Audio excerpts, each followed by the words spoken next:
still a lot of mysteries around a lot of things that happened in this country. In the night, up came a person who was wearing a cloak, and he had in his hands the Great Seal of the United States. Jefferson, of course, looked at it and said, "This is it."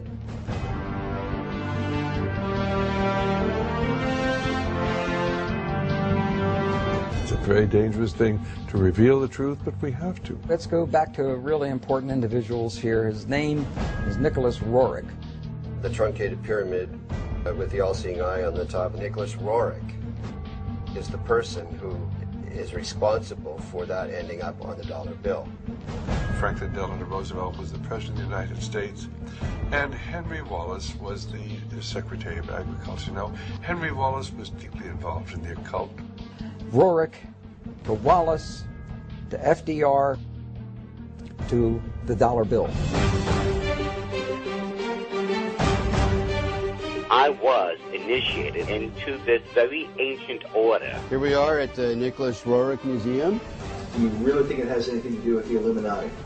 The owl is the totem symbol of the Illuminati. Yes, because Roerich was the Illuminati.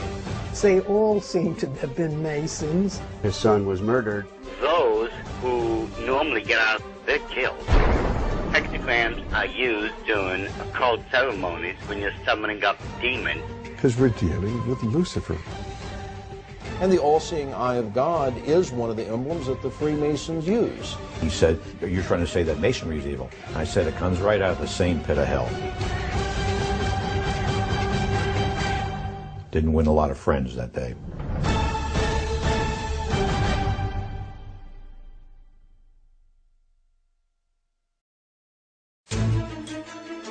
Our history of the dollar bill is a strange telling, one that involves an American president, a former vice president, a mysterious Russian mystic, and a determined Jewish researcher, on the trail of an ancient artifact that is said to have been in the possession of the most powerful rulers in history, and somehow directly influenced the design of the dollar bill. As incredible as it seems, it's believed this mysterious object could mark the beginning of Armageddon. There's going to be a bloodbath there. With them is an expert in the signs and symbols of the occult world. This is not the eagle. Who claims that the details of the dollar bill are no accident, but represent the diabolical working of secret societies. This is the eye of the phoenix, looking on in favor of the secrets of the dollar bill.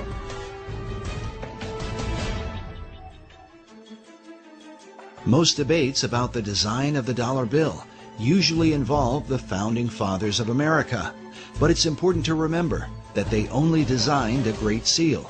There are many details to the dollar bill that go far beyond the seal itself. The Great Seal was developed through 3 committees involving a total of 14 men. But in the end, the work was submitted in June of 1782 by essentially one man, Charles Thomson. What is little known is that while Thomson presented a preliminary sketch, his final design was submitted to Congress only in the form of a written description. Looking at the rough drawings Thomson put together with artist William Barton, it becomes clear that many of the specific details of the seal, as we know it today, were added later on. For example, above the head of the American eagle are 13 stars that form a 6-pointed hexagram. While Thomson's description called for the 13 stars, their hexagram formation was not part of his original description and is not present in the earliest realizations of the design. The hexagram seems to have been added in the 20th century. The nature of the Great Seal is so mysterious that some believe that it came from a supernatural force. An account recorded by Dr. Robert Hieronymus in his book, Founding Fathers, Secret Societies, says that the Great Seal was given to Thomas Jefferson by a mysterious cloaked figure. I love that story. The Founding Fathers were trying to get the Great Seal of the United States designed. They needed to have a design for the Great Seal to represent our nation. And Jefferson went outside in the night, and up came a person, an individual who was wearing a cloak whom he couldn't totally see, and he had in his hands the Great Seal of the United States. And he basically said, or this being said, you know, you're struggling over the symbol for our nation? Here it is. The account reads that Jefferson told a strange story. A man approached him wearing a black cloak that practically covered him, face and all, and told him that he, the strange visitor, knew they were trying to devise a seal, and that he had a design which was appropriate and meaningful. Jefferson, of course, looked at it, according to this story, and said, this is it.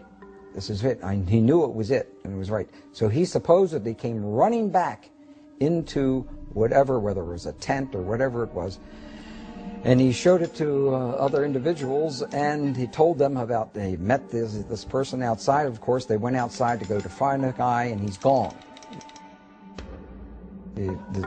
So supposedly we'll never find out who designed the Great Seal of the United States. While Dr. Hieronymus admits that he is skeptical about such stories, there are others who claim to believe them to this day. Perhaps it has something to do with John Adams, who was on the first seal committee with Thomas Jefferson. According to the written account, John Adams was there when this bizarre event took place. Oddly enough, the Adams Memorial in Washington, D.C. is adorned with this mysterious cloaked figure. Perhaps it's just a coincidence.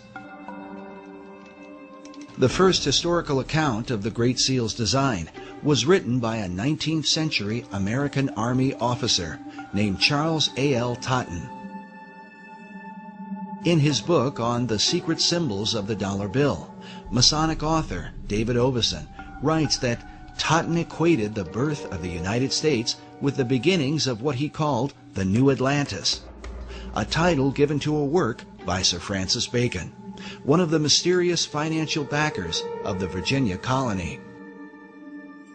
Oveson goes on to write that the Great Seal and the dollar bill represent the most extraordinary example in history of the public evolution of a magical design. Even as Sir Francis Bacon and his contemporary, Dr. John Dee, were said to be in contact with the spirit realm, there are those who believe that it is this dimension that has been guiding the course of America and the so-called evolution of the dollar bill.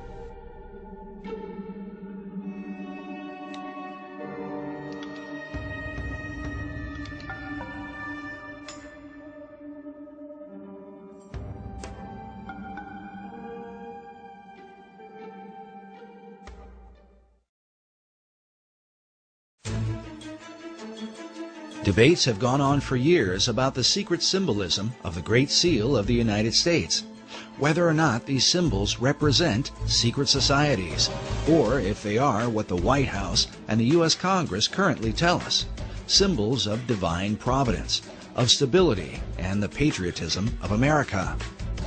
What the Founding Fathers intended as they designed and ultimately approved of the Great Seal remains mostly a mystery. There's still a lot of mysteries around a lot of things that happened in this country. It's not in our history books. There can be no doubt that those things hidden in the shadows of the last 2 centuries are not easily brought to light.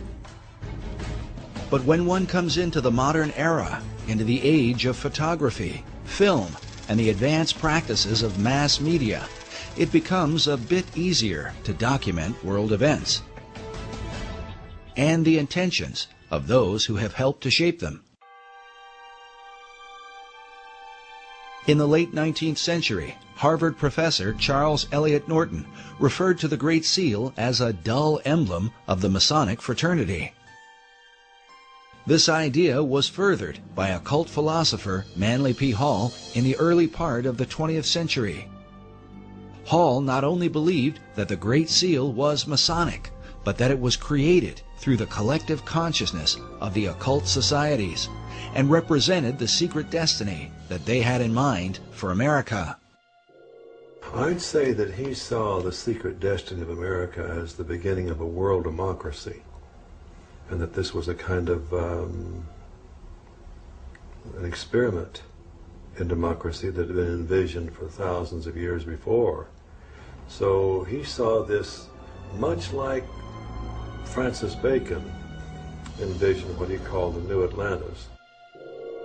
In 1926, Hall began publishing a newspaper called The All-Seeing Eye, dedicated to his occult views of philosophy. It was during Hall's era that the All-Seeing Eye of the Great Seal would be taken out of obscurity and placed on the back of the dollar bill by President Franklin D. Roosevelt in 1935.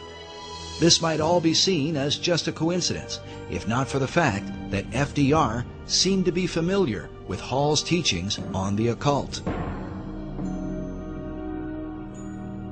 Today, Hall's legacy is carried on at the Philosophical Research Society in Los Angeles, California, a society that Hall founded in 1934, just 1 year before the Great Seal found its way onto the back of the dollar bill.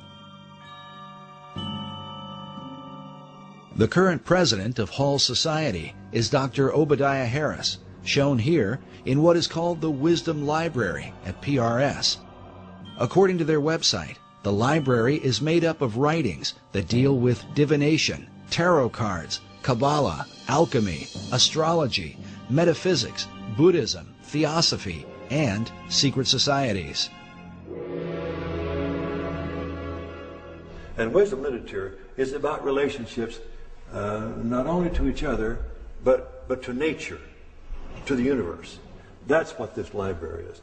This library is a library about the wisdom that is in nature and in relationships, and how it is that you can tap into that wisdom in any culture. It all overlaps. And Mr. Hall felt like that was really the future for the human race. Like Hall, Dr. Harris believes in the destiny of America. Even more interesting is that Dr. Harris's own writing on the subject was unofficially acknowledged by an important figure in FDR's White House. I wrote a little book one time. One of my first books I wrote was The Reawakening of the Americas. So we usually lose sight of the fact that the whole continent. And I got a little 1-cent postcard from Eleanor Roosevelt thanking me for that. I carried that around for years because I thought that was a great compliment. But even more important was the familiarity that President Franklin Roosevelt had with the arcane literature in Manly Hall's so-called Wisdom Library, a collection of occult books that Hall had gathered from all over the world. And Mr. Roosevelt himself, you know, back in 1942, after the Pearl Harbor invasion, sent some of his people here to microfiche the works in this library because he looked upon it as a national treasure. He wanted to preserve it. And I was surprised that when I first heard that, just how much he seemed to know about such a treasure of wisdom that is contained here.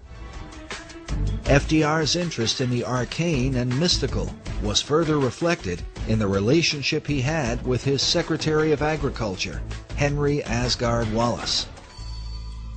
And so it was then in 1935 when Franklin Delano Roosevelt was the President of the United States, and Henry Wallace was the Secretary of Agriculture. Now, Henry Wallace was deeply involved in the occult. Wallace's interest in mysticism was well known in circles around Washington, D.C., but it was something that would eventually damage his career in American politics. H.L. Mencken dubbed Wallace the Swami, while it was also said of him that he was the only cabinet member who dabbled in the occult and who could cast a horoscope. In spite of all this, FDR ardently defended him. According to one account, when one of FDR's close advisors worried that many people considered Wallace a mystic, Roosevelt snapped, "He's not a mystic. He's a philosopher. He's got ideas. He thinks right. He'll help people think." But the question was, who was helping Wallace think? This question has been deemed critical because it was Henry Wallace who suggested to FDR that the Great Seal be placed on the back of the dollar bill. But why? Well, it has a lot to do. Let's go back to really important individuals here. His name is Nicholas Roerich.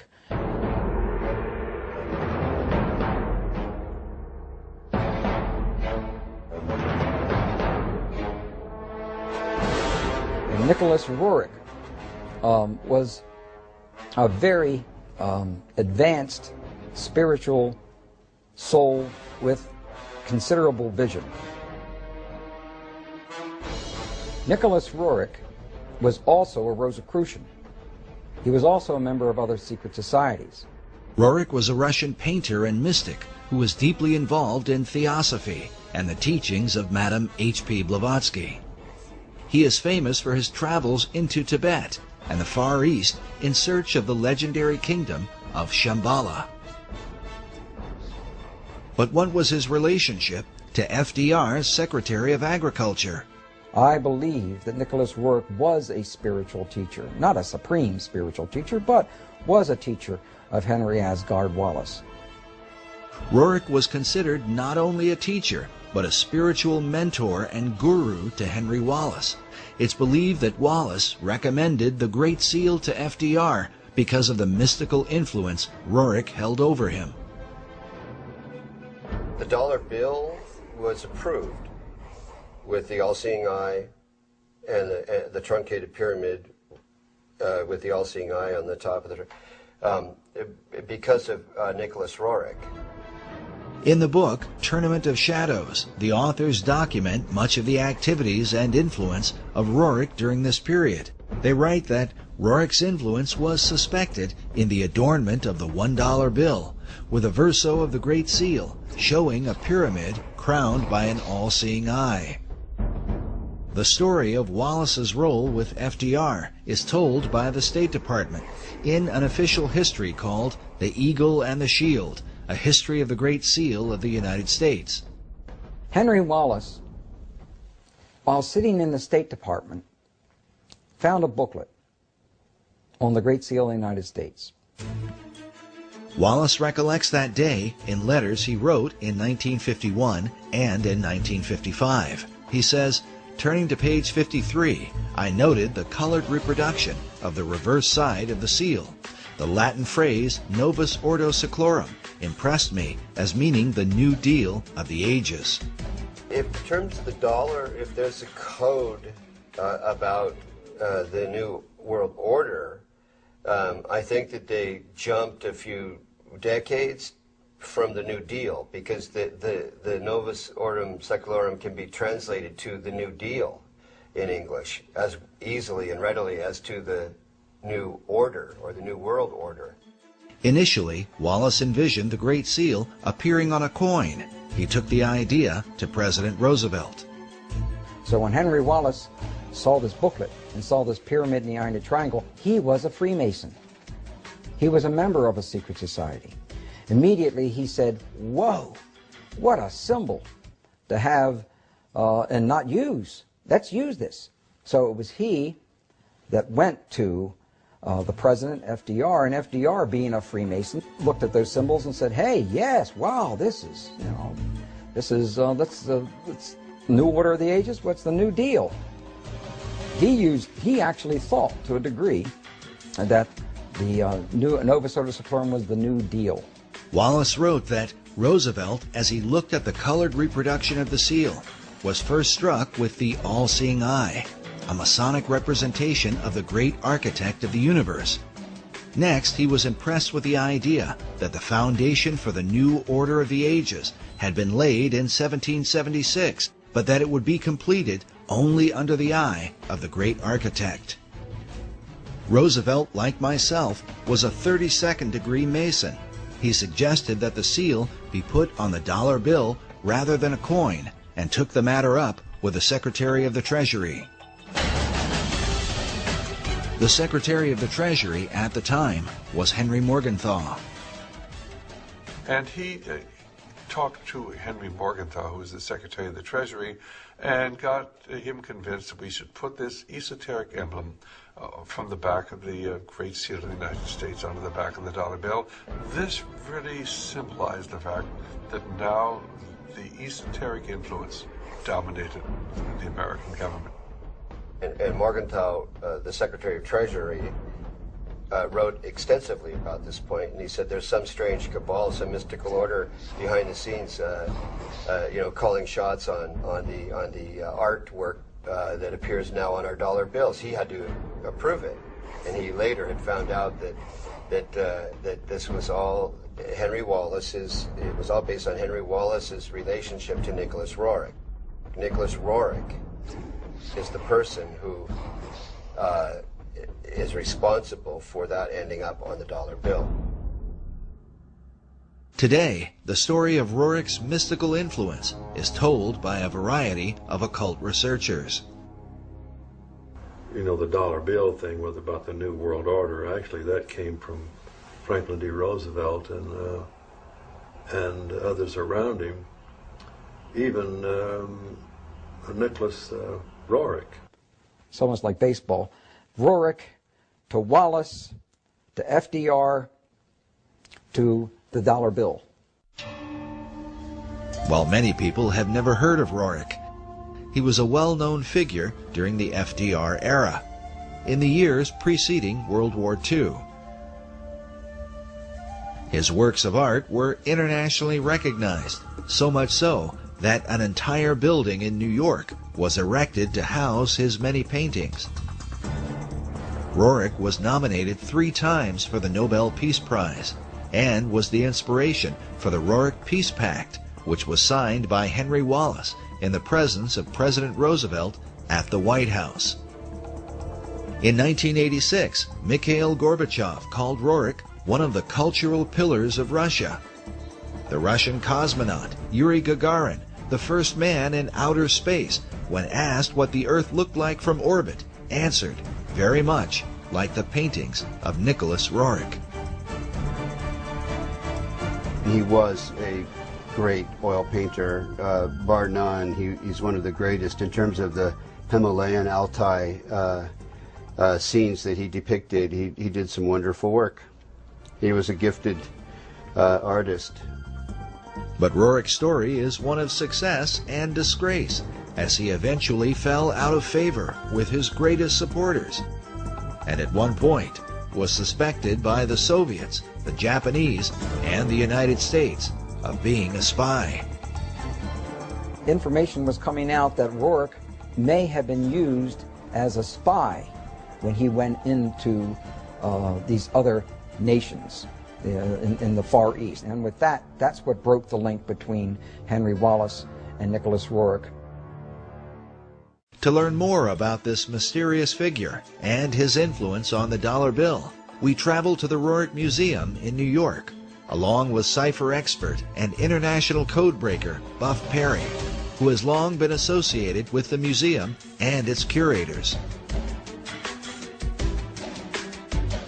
Here we are at the Nicholas Roerich Museum at 319 West 107th Street, almost at the corner of Riverside Drive.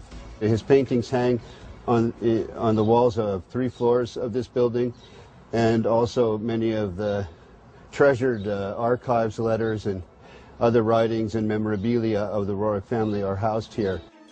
I have a deep interest in the history of Nicholas Roerich and his family and their association with a long-lost artifact that I have had a lot to do with over the years. We'll learn more about this artifact later on, as it ties together Nicholas Roerich with Henry Wallace, Manly P. Hall, and what some believe will be the future destiny of America.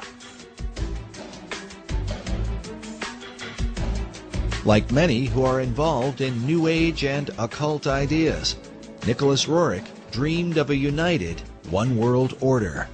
Nicholas Roerich is seen as one of the key individuals, historical individuals, that had a lot to do with the development of the League of Nations and subsequently the United Nations, and is recognized as such in the United Nations building. I'm told, I haven't seen such commemoration, but I'm told it's there. And the history of the United Nations is often characterized in association with Nicholas Roerich's global peace efforts. Roerich's dream was shared by his disciple, Henry Wallace, as demonstrated by the book Henry A. Wallace, His Search for a New World Order. This concept is visualized by the cracked bronze globe that sits outside the United Nations building, where a new world is literally breaking forth from the old. But somehow, Roerich's ideas on the subject would get him into trouble with Wallace when he traveled abroad on behalf of the United States government. In the book, Tournament of Shadows, we read that Roerich had been chosen by Henry Wallace to scour Central Asia for drought-resistant grasses to combat the Dust Bowl.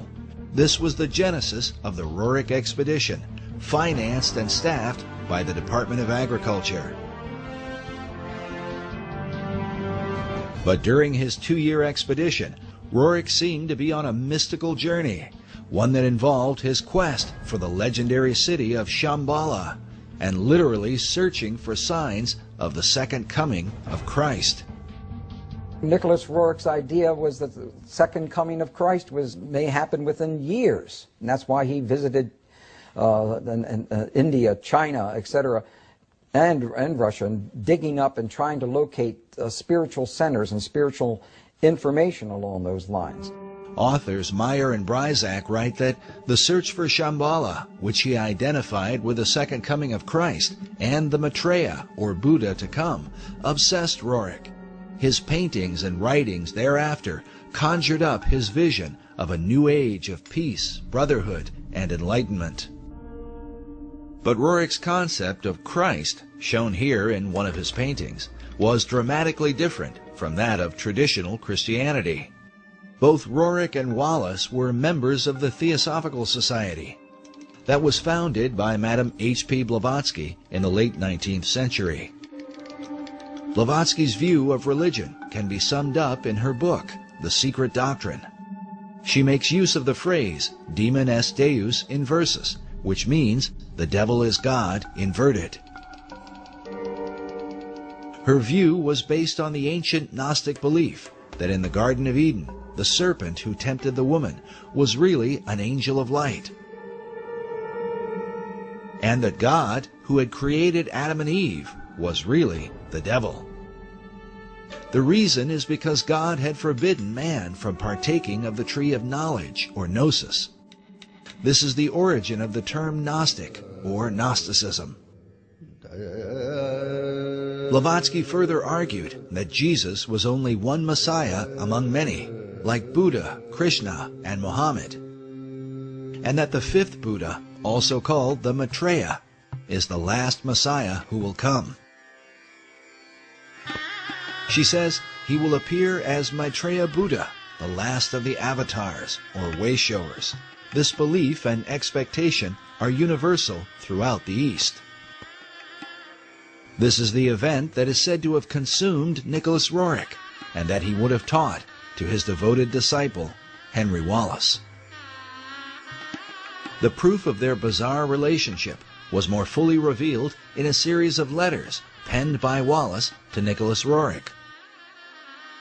Newsweek with Westbrook Pegler and others made a very big story out of what they called the Guru letters, the letters that Henry Wallace would send to Nicholas Roerich, which obviously he considered him a spiritual teacher from that standpoint.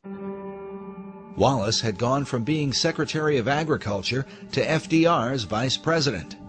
Though his falling out with Roerich had happened some years earlier, The Guru letters would surface once he decided to run for president. They had been obtained by cantankerous news columnist Westbrook Pegler through an unidentified source. Pegler, along with H.L. Mencken, questioned Wallace in a news conference about the letters, but he was, at best, evasive and refused to answer their questions in a direct manner.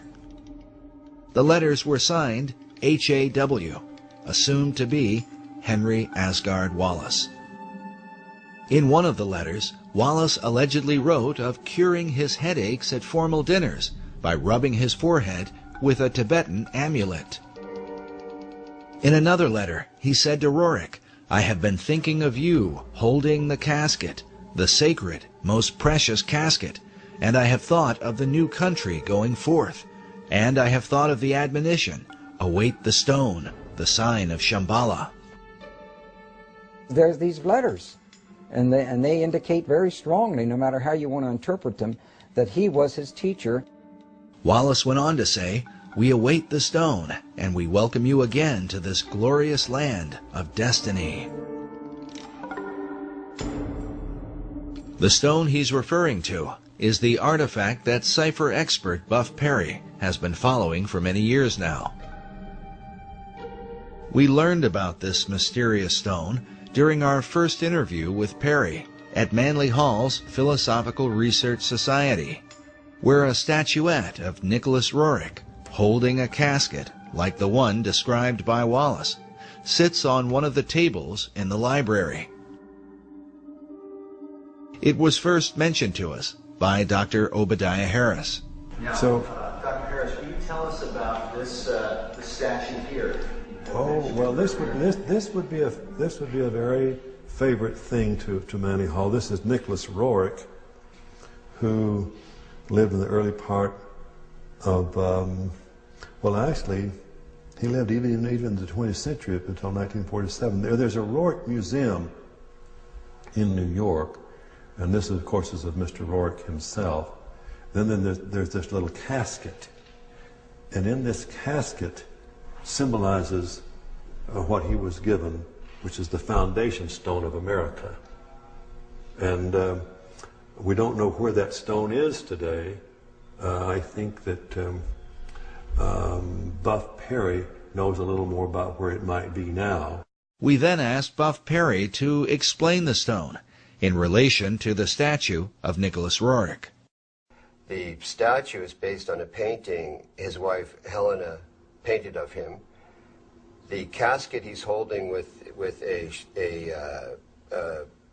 cloth fabric, a kind of sacred, appearing to be Tibetan cloth fabric over it, is a casket that contains a stone.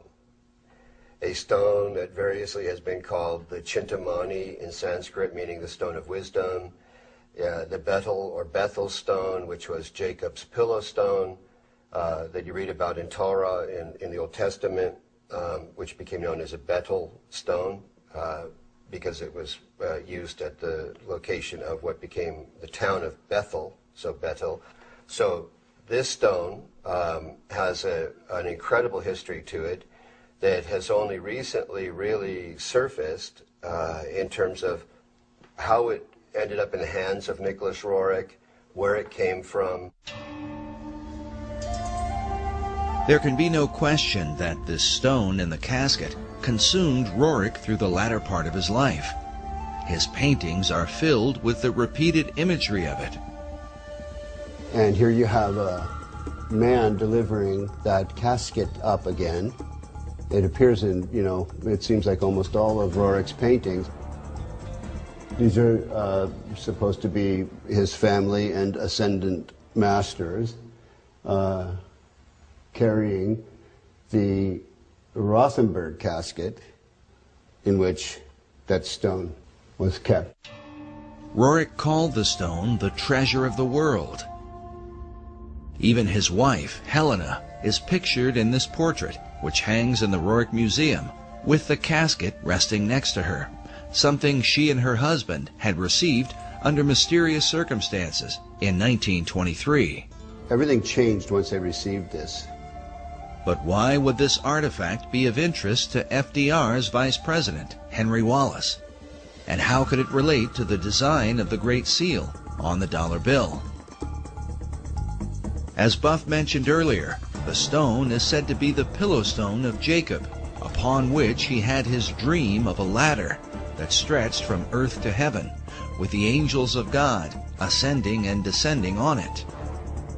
The ladder itself is a recurring symbol in secret societies, especially Freemasonry.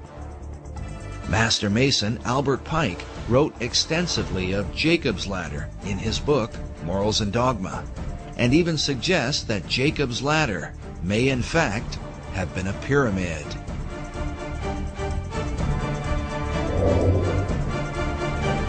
The book of Genesis tells us that when Jacob awoke from his dream, he took the stone and set it up for a pillar, and he said, "This stone, which I have set for a pillar, shall be God's house." As a result, some have come to believe that God, or the power of God, resides in the stone itself. From there, the legends vary, but one account says that the prophet Jeremiah took the stone and carried it into Scotland, where eventually the Scottish kings were crowned upon it. In late March 1306, Robert the Bruce was enthroned as King of Scots at Scone in Perthshire.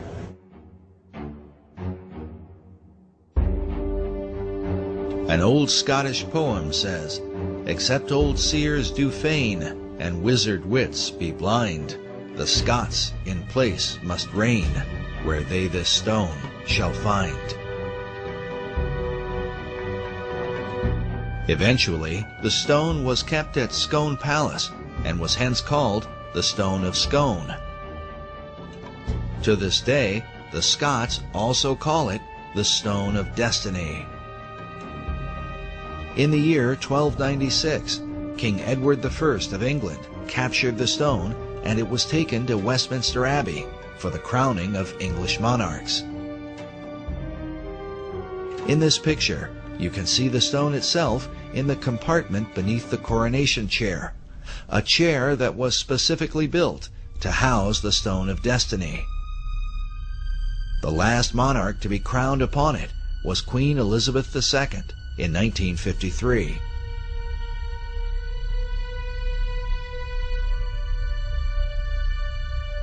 But in 1997, the English supposedly returned the ancient stone to the Scots, with the understanding that the future monarchs of England would continue to be crowned upon it. Today, the stone is said to be housed inside Edinburgh Castle in Scotland.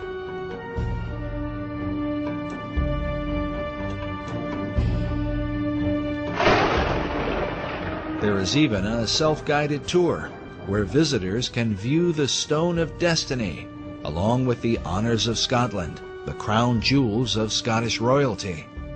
According to the tour guide we spoke with while there, this is the legendary stone. But if this is true, then how could the stone have ended up inside a casket in the hands of Nicholas Roerich? The answer, given by Buff Perry and others, is that the stone currently at Edinburgh is a fake. The Stone of Scone, because the one that's actually in Edinburgh Castle is a fake, and most Scots know it. Because once the English came and stole it once, they were never going to be stolen again. So the one that's actually in the castle is not real. Others, like Alex Salmond, the First Minister of Scotland, claim that the stone taken by the English king in 1296 was a fake, and that the real stone was somehow hidden away secretly by the Scots. Exactly where the real Stone of Destiny is today, and how it may have changed hands over the centuries, continues to be a matter of debate. Nevertheless, its importance is recognized by nearly all occult societies in the world today. It is the foundation stone of all history. It's also called the Philosopher's Stone. It has met the lapis exilis in the Grail literature cycles that came out of Chrétien de Troyes and Wolfram von Eschenbach. Wolfram von Eschenbach writes in Parsifal that the stone is called the Grail. While the Holy Grail is traditionally thought of as the cup of Christ, those involved in secret societies believe that the original and oldest form of the Grail is the Stone of Destiny, written of by Wolfram von Eschenbach in his Grail legend, Parsifal. And he calls it lapis exilis, which is a way of saying the exiled or wandering stone. He does that because of the history known in Freemasonry and in the secret societies of this stone's movement around here and there, and where it would be would indicate the importance of that place. The stone, mentioned in Eschenbach's Grail legend, is a green stone that some believe is similar to a type of meteorite known as moldavite. This description is said to have been confirmed by Nicholas Roerich while he claimed to have the stone in his possession. The secret societies believe that this stone, that supposedly fell from heaven, empowers that person or place of its location. And it has to do with the secret history of America and why that stone arrived here, who brought it. As we showed earlier, Dr. Obadiah Harris referred to it as the foundation stone of America. What is the significance of the foundation stone of America? Well, the foundation stone is really about what America is about, and also what England seems to be about. And so it's really, it implies the great mysteries that was contained in the great mystery schools and of those who had this vision. Was it this mystery school vision that guided FDR and his fellow Mason, Henry Wallace, as they set the all-seeing eye of the great architect on the back of the dollar bill? When one considers the repeated use of the word destiny by Manly Hall, who wrote of the secret destiny of America, along with FDR, who had knowledge of Hall's library and who said that Americans had a rendezvous with destiny, and then Henry Wallace, who referred to America itself as the land of destiny, it only makes sense that such men would have taken an interest in the Stone of Destiny. That Henry Wallace had an interest in seeking the Holy Grail is proven by the letters he wrote to Nicholas Roerich. As a Freemason, he would have seen an occult connection with America, since the Stone of Destiny is said to have come from heaven to earth, from the dog star Sirius. Known as the brightest star in the heavens, Sirius is an important key to understanding the stone and what the secret societies intend for the destiny of America. When the United States was founded, the architecture of Washington, D.C. was designed in alignment with the rising of Sirius in the east. July 4th, Independence Day, is the day when the sun is in conjunction with this star, said to be 23 times more powerful than the sun itself. Also consider that Sirius is the blazing star or pentagram used in Masonic lodges. But as this mystical symbol relates to the dollar bill, we read that the famous emblem of the all-seeing eye, seen hovering above the unfinished pyramid, is a depiction of the Eye of Sirius and is a common motif found throughout Masonic lore. The importance of Sirius to the secret societies cannot be overstated. Some believe that the secrets of this star are a matter of life and death. In our last documentary, Riddles in Stone, Dr. Robert Hieronymus explained the importance of the dog star Sirius. This happened during a casual discussion, and some of what he said took us by surprise. Listen now to his uncut explanation to understand how critical the secrecy of this symbol is to Freemasonry and all the secret societies.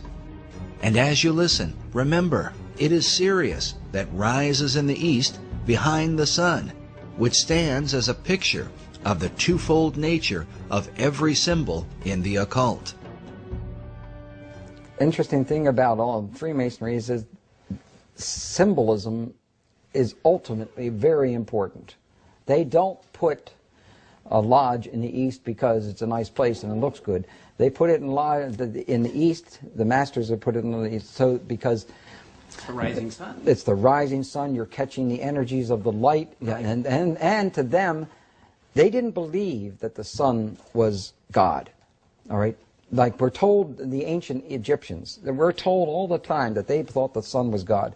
Well, to simplify it, do I have time to tell them this part? Yeah. Oh, yeah. Okay. All right. As with all secret societies, you have levels, and if you're on the lower levels, you don't even know they're upper levels. They don't even tell you. Right. You bump into it by accident, or someone comes along. Now, in Scottish Rite, that's something different, because they know that there's a. But before then, and basically secret societies, such as let's go to ancient Egypt. To the ancient Egyptians, the priest would tell the serfs, the guys that tilled the land, they would say, the sun is God. Okay?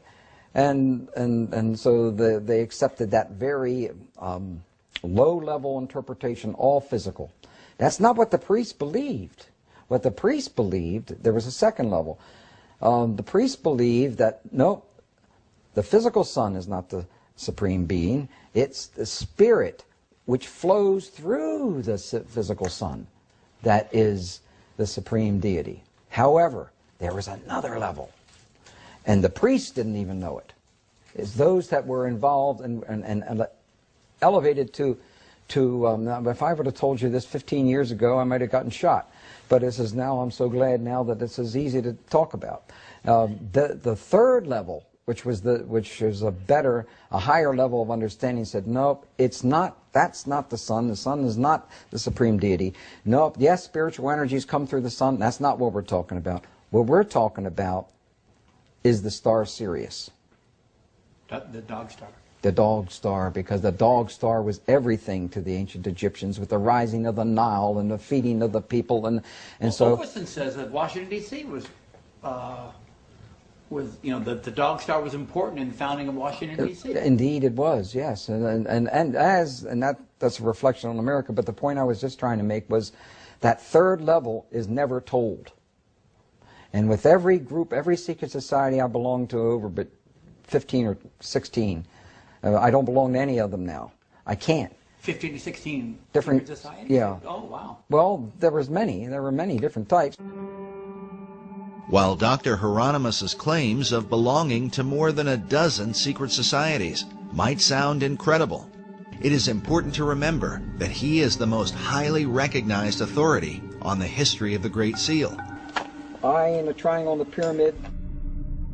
And he is closely associated with the leading Masonic apologist in America, Dr. S. Brent Morris. Now, Bob Hieronymus, Dr. Bob, is the expert on the Great Seal. Because of this, we believe the insights of Dr. Hieronymus not only into the Great Seal, but also on the importance of the dog star Sirius to secret societies becomes that much more significant. Listen again to what he says about Sirius when we make mention of the book on the secret design of Washington, D.C. by Masonic author David Oveson. And so Oveson says that Washington, D.C. the dog star was important in the founding of Washington, D.C. Indeed, it was, yes, that's a reflection on America. That's a reflection on America. How is Sirius a reflection on America, according to the secret societies? And is it just a coincidence that the Stone of Destiny, awaited by an American vice president and supposedly in the possession of his guru, is said to have come from this blazing star? In the occult, the stone is not only a type of the Holy Grail, but seems to be a symbol for the secrets of Masonry as understood by Henry Wallace. In his book, The Occult Conspiracy, Michael Howard says of Wallace that the Secretary of Agriculture was well versed in occult knowledge. In a letter to his Russian guru, he stated, "The search, whether it be for the lost word of Masonry, or the Holy Chalice, or the potentialities of the age to come, is the one supremely worthwhile objective. So may we strive for the chalice and the flame above it." Howard says the chalice he refers to is the Holy Grail, regarded by the Rosicrucians as a feminine symbol for perfection, and the age to come is the dawning of the Aquarian Age. The concept of the flaming chalice is another repeated theme in the paintings of Nicholas Roerich. And you can see this entity holding the chalice, and there's a flame coming up from the middle of the cup part of the chalice. This is a painting of Prophet Muhammad, and interestingly, he's viewing a specter of a person of some sort or other who's bearing in the heart area the chalice that's burning the flame. That's consistent with Zoroastrian motifs as well as Agni Yoga. But when I was in Isfahan, for example, and in Tehran, I visited the Zoroastrian temples, and those chalices that bear the flames are as big as I am. And I'm sure that Nicholas Roerich had the occasion to see those chalices in the Zoroastrian temples in his journeys through the East and the Near East. But this is definitely Muhammad. He's named it Muhammad the Prophet. But for some interesting reason, Muhammad is viewing some kind of spiritual entity with that fire-bearing chalice in the heart zone. While Roerich's paintings are today kept in a modest museum in Manhattan, they were once kept in a towering building on the Upper West Side. In the 1920s, Roerich was supported by a wealthy benefactor and Freemason named Louis Horch. Like Wallace, Horch considered Roerich to be his guru and financed the construction of a massive building to honor him. It was called the Master Building. During this era, Roerich designed what he called a peace banner that went along with the Roerich Peace Pact that had been signed by Henry Wallace. The symbol was simply 3 circles in a triangle formation. This symbol can be seen even today, engraved on the black cornerstone of the Master Building. Buff Perry and others believe that certain arcane contents, including the Stone of Destiny, were placed inside this cornerstone when it was laid. This is the seal over the cornerstone of the Master Building that is at the corner of 103rd and Riverside Drive. And here you see 1929 and the 3 circles with an M and then an R beneath it. And I believe that means Master Roerich, meaning master building in effect. He was like an edifice to people at that time. So the idea of the master building was the idea that Roerich himself was the master, is that Absolutely, correct? Absolutely. The whole building was built for him, for his use, in his honor and in his name. And it was to be used as a place where there would be art galleries, art studios. Great writers of the past lived there. Joseph Campbell was there? Joseph Campbell lived there for a period of time. Joseph Campbell was a highly regarded esoteric who wrote about the power of myth. His works are still celebrated by the Theosophical Society to this day.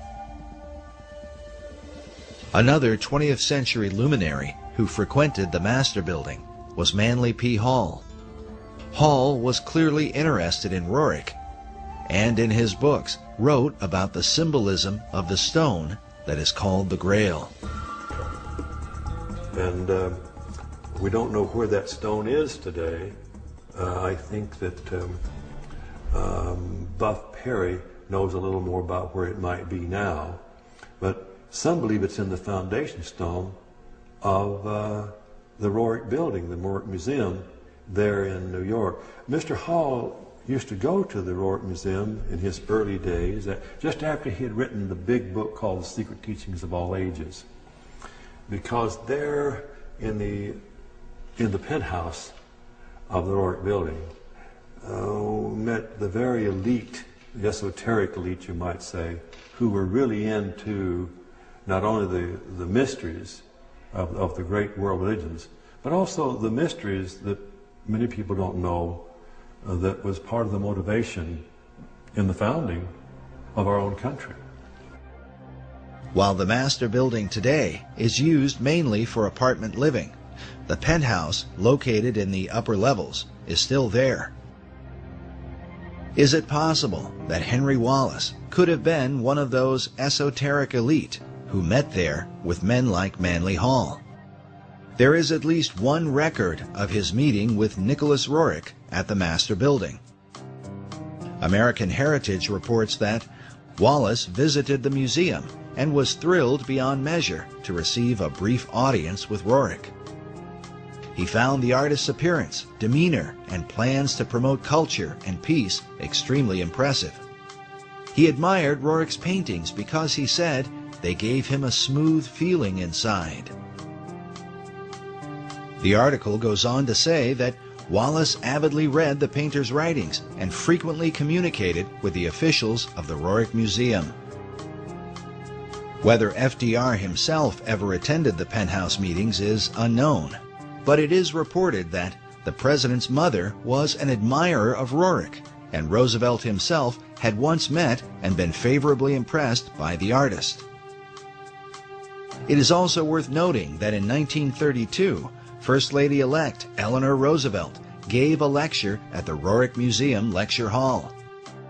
American Heritage writes, the State Department grew very nervous about Roerich, but he had influence in the Oval Office. With such connections, is it possible that inside the mysterious penthouse at the upper level of the Master Building, the so-called esoteric elite decided on the design for America's dollar bill? Remember that the Master Building was finished in 1929. The Great Seal was not placed on America's currency until 6 years later, in 1935. All of the players in this drama were involved in Masonry, including the Secretary of Treasury, Henry Morgenthau. When Morgenthau, the Secretary of the Treasury, regretted having placed the all-seeing eye on the verso of the American dollar bill, he made reference to a small Kabbalistic group that used that symbol in their ceremonies, and because of that regretted that that symbol ever would have made it onto the dollar bill, which to me is rather peculiar because Masons for centuries had already used that all-seeing eye in their lodges, in their literature, and in all means and manner of expression. Perry's suggestion is that while Morgenthau, as a Mason, might not object to a Masonic symbol, he was concerned about the influence of what appeared to be a personality cult surrounding Nicholas Roerich. He was a little embarrassed that perhaps all of the information got out, that Nicholas Roerich, the guru, would have been instrumental in seeing to it that that symbol ended up on the dollar bill. We took a trip to the Master Building and met with the building's historiographer, Mildred Spicer. She lives inside one of the apartments with a view through the right-angled windows that are famous for being the first of their kind. Whether or not they were intended to represent the Pythagorean right triangle, a favorite symbol among Masons, is for the viewer to decide. Roerich's idea was to have that Mason symbol put on the dollar bill, so every resident in the U.S. is connected to Roerich through the dollar bill. While we were there, Mildred confirmed that Roerich's chief financial supporter, Louis Horch, was in fact a 33rd degree Freemason. And that was given, sent to me by Oriole. Her father was Louis Horch, and she and her mother, Nettie Horch, were very involved with the museum. And during this time, they were caught up in the mysticism of Roerich. And those who were part of Roerich's inner circle were invited to the highest level.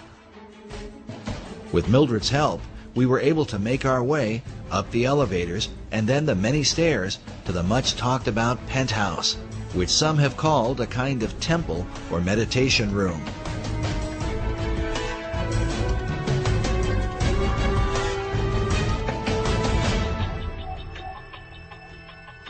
There, is that where they had their meditation? No, the meditation was right back of you. We were that apartment, and it was... Behind this green door may well have been the place where Nicholas Roerich met with men like Manly Hall, Henry Wallace, and countless others to discuss America's secret destiny and quite probably the occult design of the Great Seal.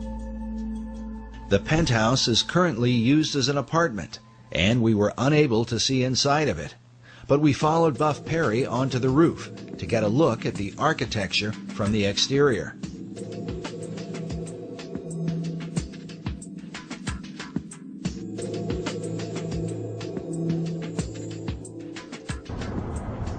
We're at the very top of the master building, and behind you is the river, and in front of you is the outside walling of the meditation room or temple or whatever one wants to call it, the chapel that Roerich had constructed for his private spiritual purposes. So it's right on the other side of this wall. It's all this in here.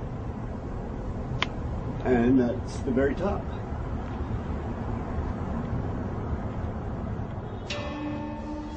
The staggered layers at the top of the penthouse seem to bear some resemblance to one of Roerich's paintings titled Arhat. In Buddhism, Arhat is the highest level of enlightenment, said to be the ultimate goal of nirvana. In Roerich's painting, notice the image of the Buddhist figure sitting inside the staggered stones, perhaps a symbol for the enlightened esoteric elite in the meditation room.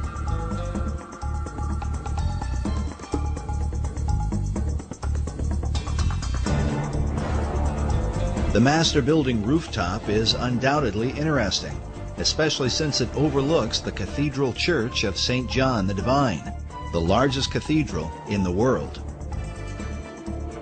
where many of the occult concepts of America all seem to come together.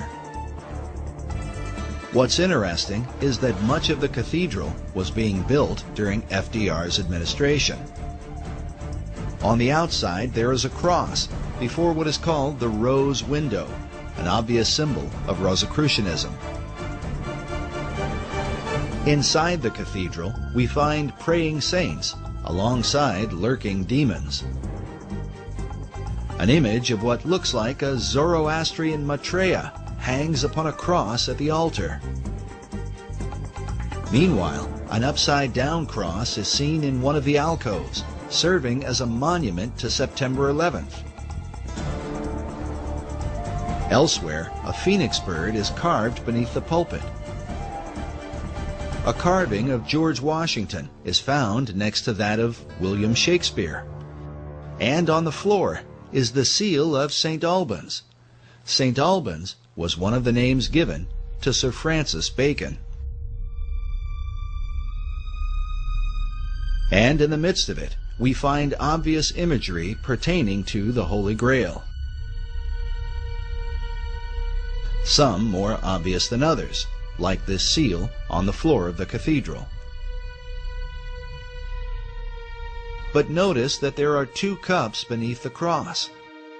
Could this be suggestive of the two grail concept put forth by Wolfram von Eschenbach and others, who believe that the grail is both the cup of Christ and the stone of destiny? It is worth noting that Grail legends were of great importance during the time of FDR and the whole World War II generation.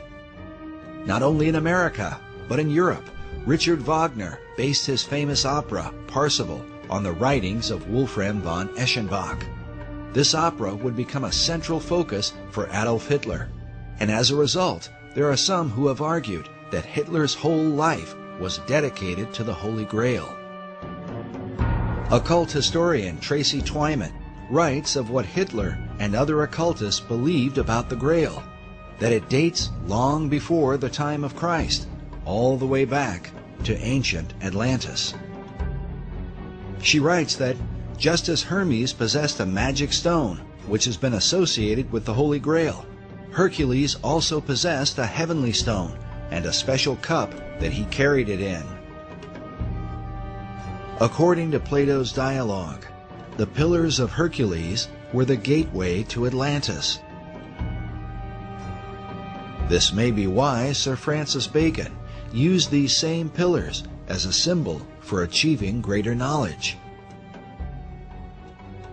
Oddly enough, about the same time the Masons were finishing the work on the master building. Nicholas Roerich finished this painting titled The Last of Atlantis. Which brings us back to the greater mystery of the Roerich building and what may be the secret key to understanding the dollar bill. But first, how did the Stone of Destiny come into the possession of Nicholas Roerich? The receiving of this stone in the Rothenburg casket was very mysterious. Nobody's completely certain who sent it to him, but he and his wife Helena were in Paris in 1923 in an exquisite suite when all of a sudden this was delivered. And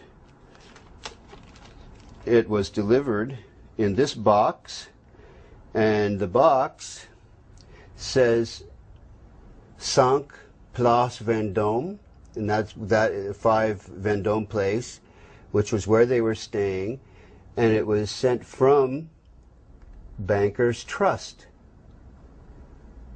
from M.M., and it's addressed to Madame and Monsieur N. Roerich. And after many years, this is what has come of the Rothenburg casket that was in this pine wood box.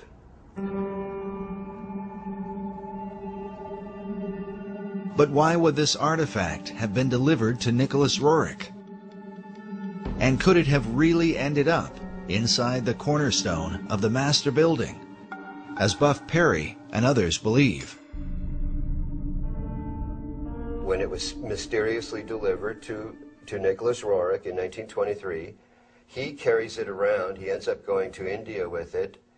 By 1929, he's had this huge building, a 29-story Art Deco building built for him in New York City by Louis Horch, an investment banker, with a cornerstone prepared to have this sacred casket bearing the stone and other artifacts sent from India, because he's now taking it in 1923 from Paris to India, and placed in the cornerstone for posterity. All of this might seem a bit too incredible, except for the fact that the laying of the cornerstone for the master building was a major event in 1929, attended by foreign dignitaries from around the world. From Spain, France, Poland, Australia, Romania, and a host of other countries. Why would they all turn out for this event? This 1929 event is very important. Albert Einstein sent a tribute, which I have a copy of, to the construction of the building, to the meaning of Nicholas Roerich, who he was, what he was doing for humanity, and why the laying of this cornerstone was so important. Rabindranath Tagore, many luminaries and notables, government officials and the like, including Henry Wallace, who became FDR's vice president, first Secretary of Agriculture and then vice president in the next decade. And that becomes very intriguing, what all the connectedness is in terms of FDR, Freemasonry, and the stone. Just as Freemasons were involved with the designing of the dollar bill, they were also involved in the construction of the Master Building. As noted earlier, the Master Building was financed by Louis Horch, who was appointed to a number of government offices during FDR's administration. In fact, he was placed in charge of the Department of Commerce by his fellow Freemason and Roerich disciple, Henry Wallace. As we have seen, Wallace, in his letters, shared a fascination with the Stone of Destiny. And so the stone today is in this building? The stone is in this casket, said to be in this casket. The reports I have received from the Roerich Museum would have that stone in this Rajput casket in the cornerstone of the Master Building.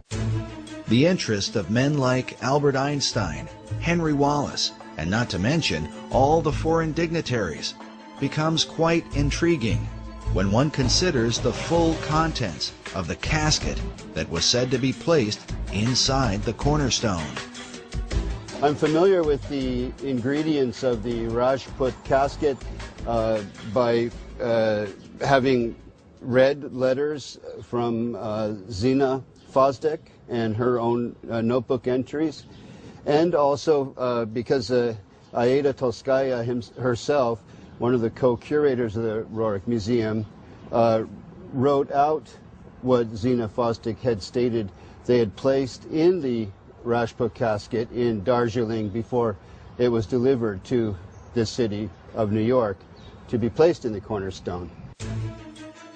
As Buff Perry explained, the letter that describes the contents of the casket comes from Zina Fosdick, a longtime devoted disciple of Nicholas Roerich, who would later become the director of the Roerich Museum.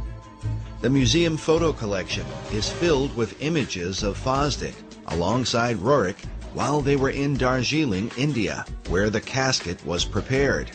As such, it stands to reason that she would have known the details of what they put inside. The letter's written by Zina Fosdick, and it was actually an entry in her diary. And what's written here is an accounting of all of the ingredients that are in the Rajput casket that was prepared in Darjeeling, India, in 1928 to be delivered to New York, to Manhattan, and to be placed in the cornerstone of the Master Building. There are a lot of interesting things that were placed in the Rajput casket. For example, an image of Maitreya printed on Tibetan paper. As we showed earlier, in the occult belief, the Maitreya is said to be the last Messiah that will come.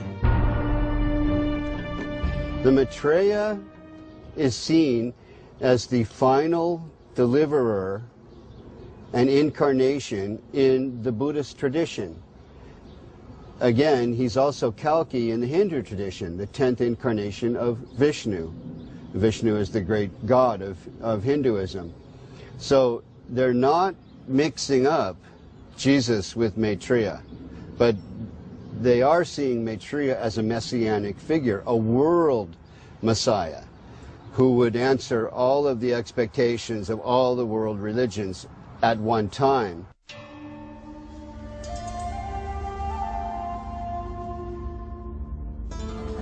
The reason Roerich would not mix up Jesus with Maitreya is because of the New Age belief that Maitreya is the true Christ, while Jesus was only his disciple.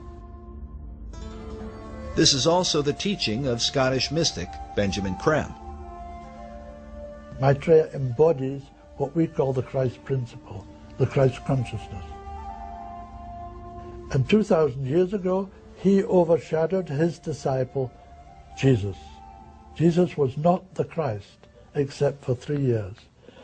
Over these 3 years, from the baptism to the crucifixion, Jesus was overshadowed by Maitreya. And when he spoke, sometimes it was Maitreya speaking, sometimes it was Jesus. We featured Creme in our last documentary, Riddles in Stone. He is the founder of Share International and has been declaring for more than 30 years that Maitreya would be arriving soon. Maitreya's standing by, ready to come into the world at any moment. When we spoke with Creme in 2006, he had just come from speaking to the United Nations.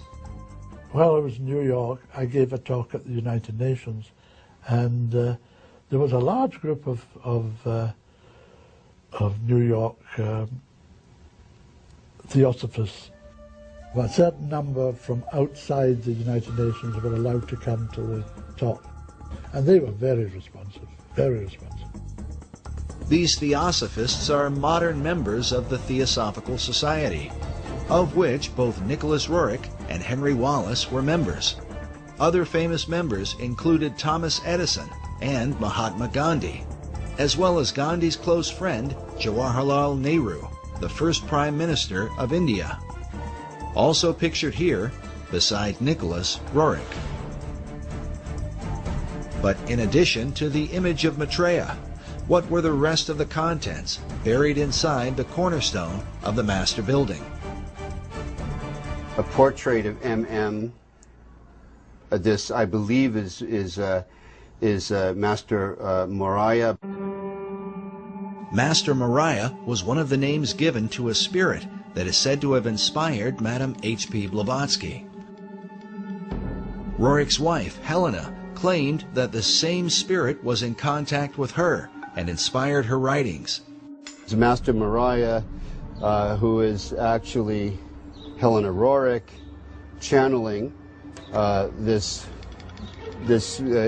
entity, if I can put it that way. One of her books was titled On Eastern Crossroads, in which she wrote extensively about the stone in her husband's possession, calling it the Serpent Stone, and saying, "The stone cometh, and it is a most grievous error to deny the stone." In fact, the quote from one of Henry Wallace's Guru letters about the new country that goes forth and the admonition to await the stone comes directly from this book. Nicholas Roerich tended more to write about, sort of physical reality and the adventures in the Himalayan mountains in the Altai region toward the Himalayan mountains, where his wife, Helena, wrote about the channeling and the esoterica, the theosophical kind of side of things.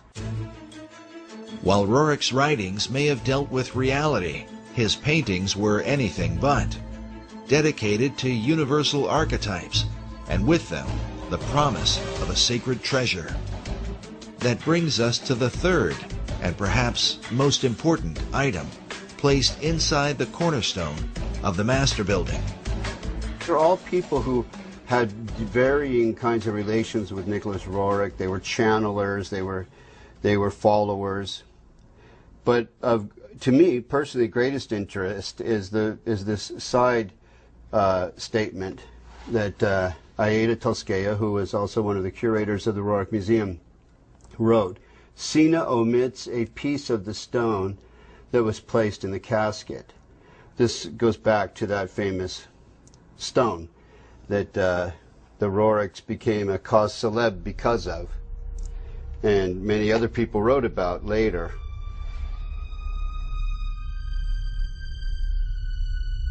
Everything changed once they received this. The 1924 marked a whole new direction for them all, and this came about, I think, this is 1924. You'll see the casket here is the same casket there.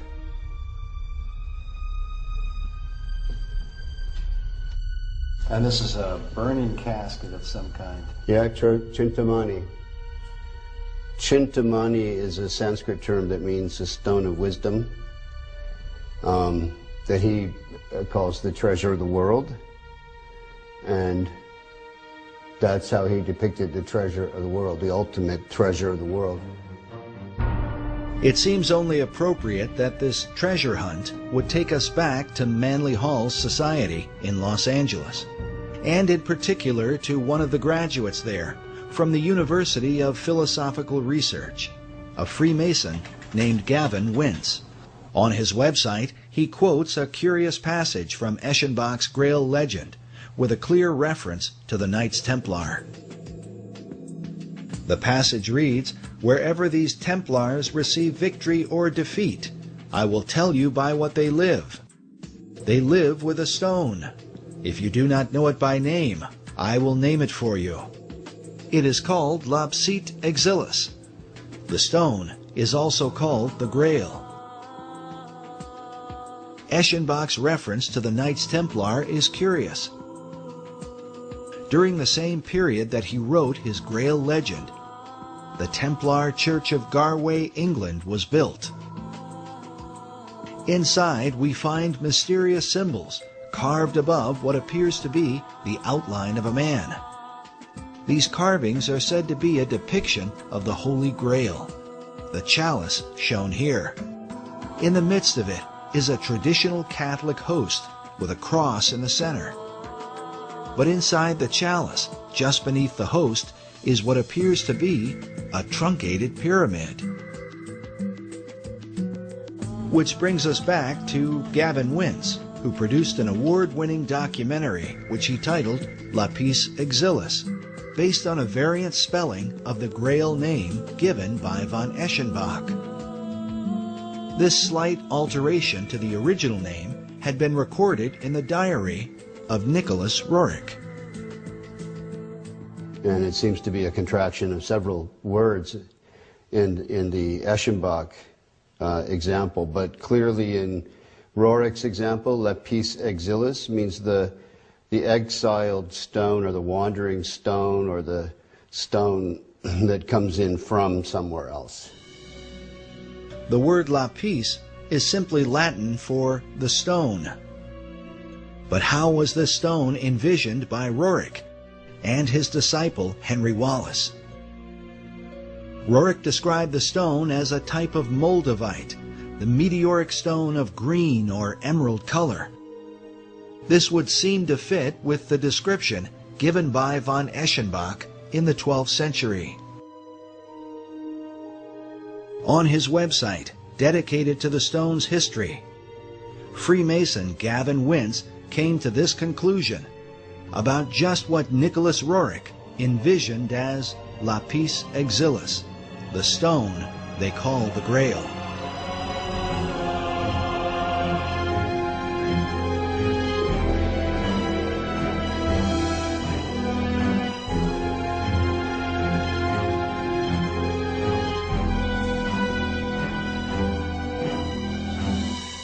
Is it really possible that Roerich, Wallace, and even FDR believed the Great Seal was a representation of the Holy Grail?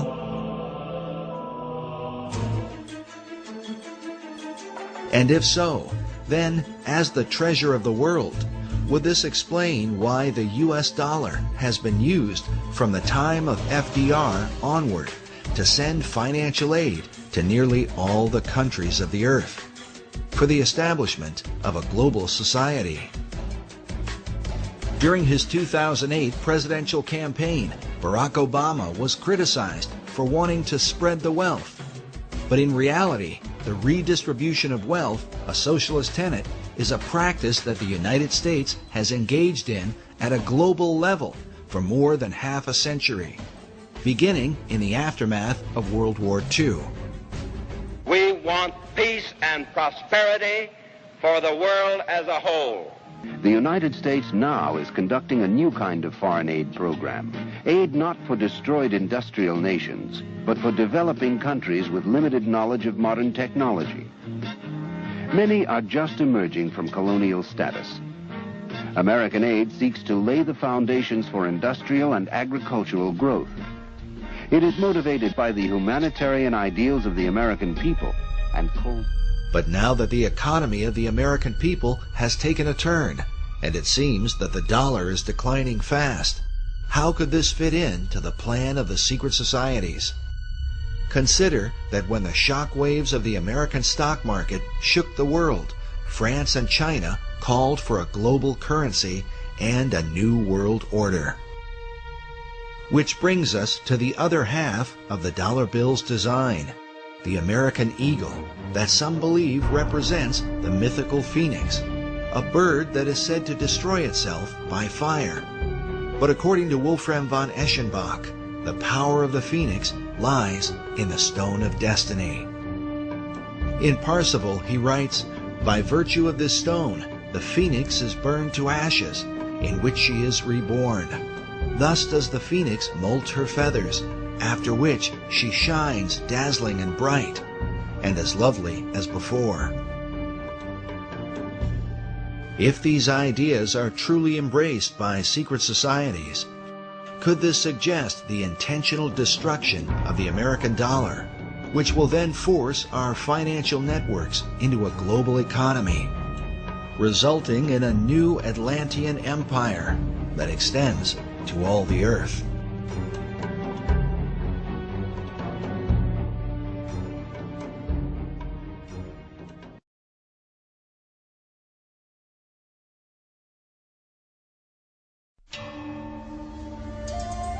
As Buff Perry mentioned earlier, the stone is also called the Chintamani stone. As a symbol, the stone unites the occult traditions of both Eastern and Western mysticism. One thing is certain, those who practice the occult believe this artifact is the key to achieving the great work of all secret societies. Mark Amaru Pinkham is the co-director of a group called the International Order of Gnostic Templars. In his article titled Nicholas Roerich and the Chintamani Stone, a Holy Grail from Sirius, he writes that data regarding the Chintamani Stone maintains that it was brought to Earth by Syrian missionaries to eventually help precipitate a one-world civilization. He says there is some indication that one part of the stone has been the sacred stone of the Kaaba, which has united millions of Muslims around the globe. Pinkham goes on to write that it is known that a portion of the Chintamani stone was given to the League of Nations, whose stated goals were the creation of a one-world civilization. The association of the stone as a symbol of unity is an important part of how it is said to have come to America. It has to do with the secret history of America and why that stone arrived here, who brought it. Oddly enough, this mysterious artifact may provide the missing link to understanding how America has gone from being a Christian nation to a country beset with pagan statues, pagan monuments, and occult icons. For years, Buff Perry was financed by a leading member of the Philosophical Research Society to hunt down this stone of destiny. I learned about this stone going into Roerich's hands through the director of the Rosicrucian Order, the curator of the Rosicrucian Museum in San Jose, California. The whole concept of the stone as the Holy Grail represents the so-called perfecting of mankind. This is the theme of Rosicrucianism and Freemasonry. As Manly Hall writes, to the mystic, the stone is divine power, an ancient symbol of the perfected and regenerated man, whose divine nature shines forth. After years of research, Buff Perry now believes the stone was brought to America by secret societies from Scotland in the years preceding the American Revolution. For them, the stone was to empower the foundation of a new republic. Why is it called the foundation stone for America? The foundation stone for America because it was brought here by the Jacobites who had been arrested at Preston in 1715 in their attempt to overthrow the kings. The kings in question are the line of English kings who succeeded King James II, who was deposed from his throne in 1688 and succeeded by William of Orange. But the supporters of James rebelled against the deposing of their favorite monarch. They were called Jacobites, a name derived from Jacobus, the Latin version of James. In short, the Jacobites were mostly Scottish Highlanders who were determined to restore James and the House of Stuart to the English throne. But the reason King James II was deposed presents a powerful clue as to why America has been steadily transformed into a cornucopia of pagan and occult philosophies. King James had proclaimed that Jews and Presbyterians and Quakers and Catholics and even Ottomans should be embraced by the Church of England. That's why he was deposed. So the subsequent formation of this Jacobite revolutionary social order was in reaction to his deposition and in support of his embrace of Jews, Presbyterians, Quakers, Catholics, and Ottoman Muslims. Since the Protestant English rejected James' ecumenical ideas and also feared that the hand of Rome was somehow involved, the Scottish Jacobites engaged in a series of rebellions against the new line of English kings. But their rebellions were ultimately crushed, and as a result, many of the Jacobite fugitives fled across the waters of the Atlantic to America. In 1715, there was a rebellion in a place called Preston, northern England. Many of the Jacobites were arrested and deported or exiled to America. Standish family, Anson family, notable families in American history, pre-revolutionary history. Families that then went on to become part of the War of Independence, the American Revolution. Notable Masons and Freemasons. These notable Freemasons were the survivors of the Jacobite resistance in Scotland, a land with a long history of secret societies, whose influence is both mysterious and extensive. Consider that centuries earlier, the Knights Templar fled persecution and are said to have hidden themselves within the Masonic lodges of Scotland. In the 19th century, Albert Pike would develop the ancient and accepted Scottish Rite of Freemasonry, which would become the most powerful arm of Masonry in America. Meanwhile, President Woodrow Wilson once said that every line of strength in American history is a line colored with Scottish blood. Perhaps the best example of the Jacobite influence in early America is found in Hugh Mercer, often called an unsung hero of the American Revolution.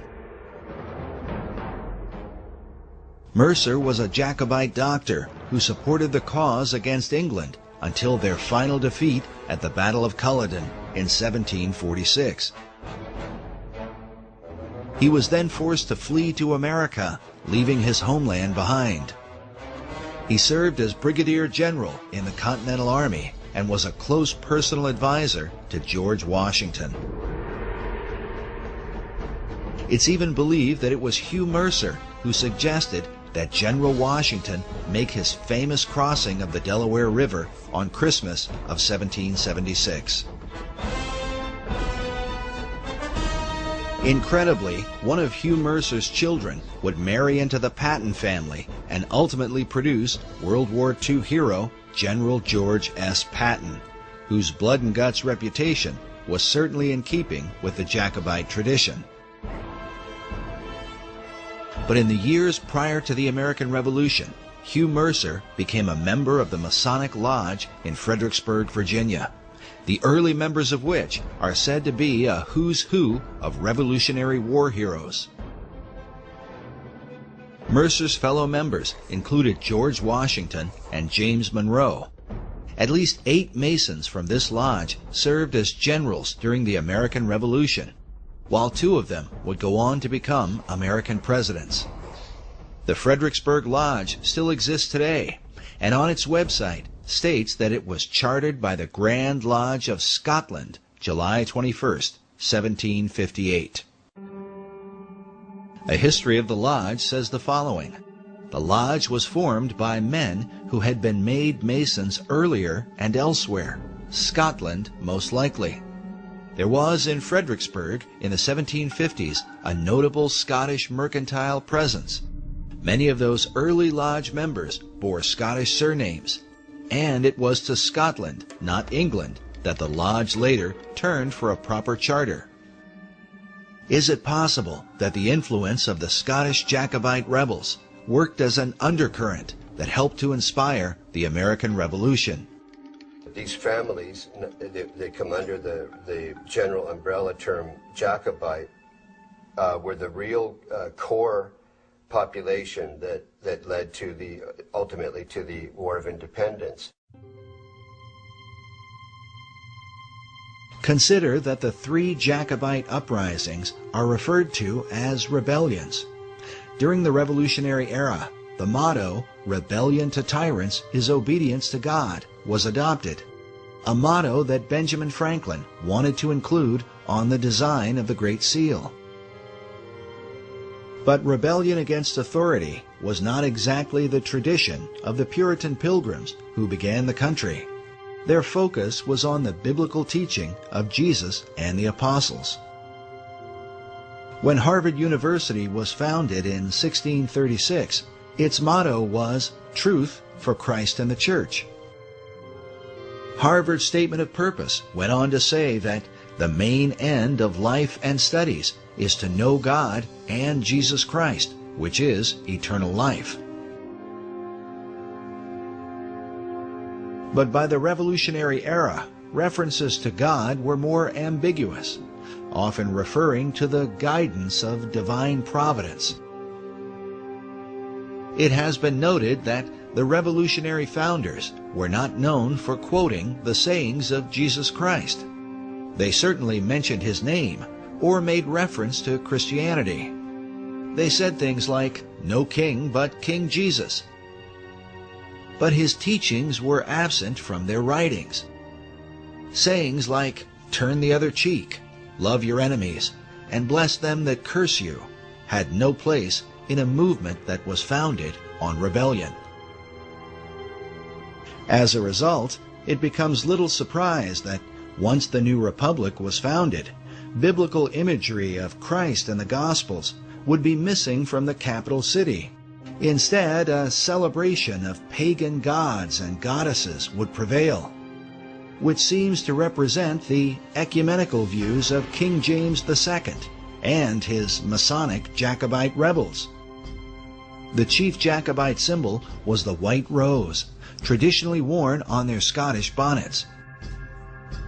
This dagger features a Jacobite rose with a pentagram in the center. Notice that the pentagram has a dot in the middle, which usually signifies the sun. The 5 points of the star symbolize the rotation of Venus around the Sun, forming a pentagram over an 8-year cycle.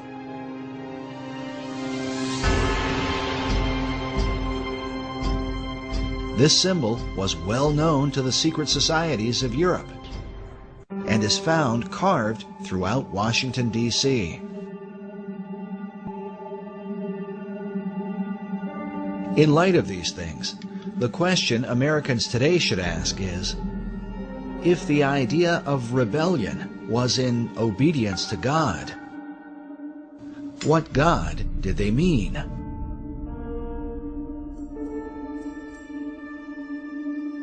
Which brings us back to the Stone of Destiny, a mysterious artifact whose original owner has for centuries been acknowledged as the greatest rebel of all time.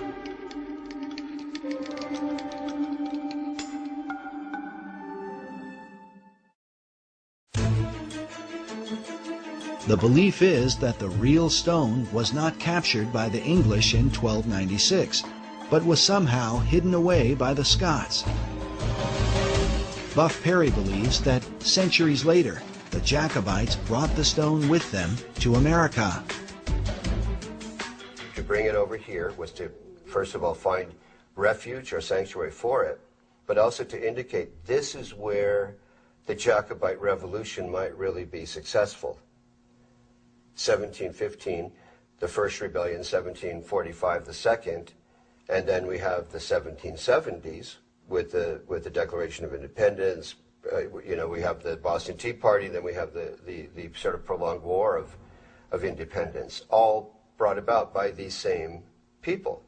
So foundation stone, meaning this stone now is going to be placed here where the order will have its ultimate political fruition and success.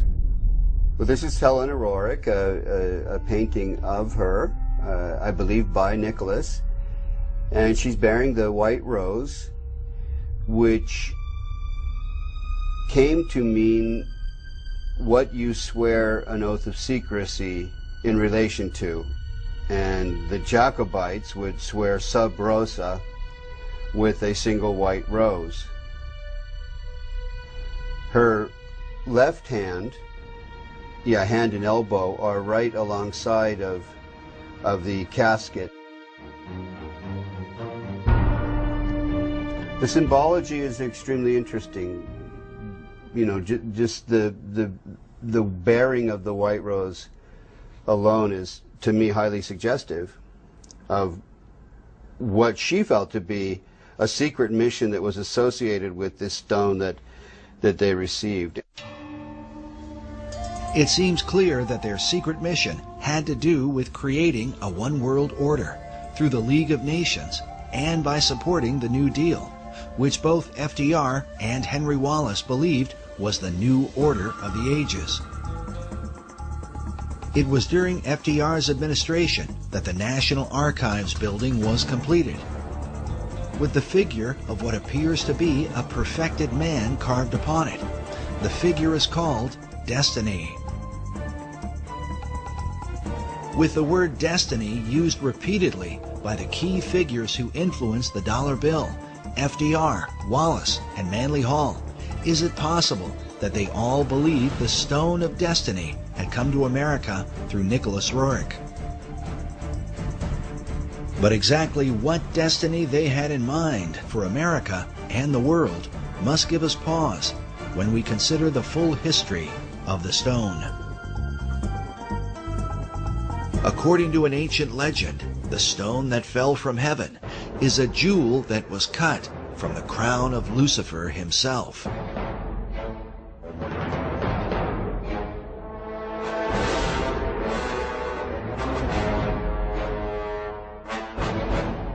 Commenting on this, Manly P. Hall writes that the lapis exilis, crown jewel of the archangel Lucifer, fell from heaven.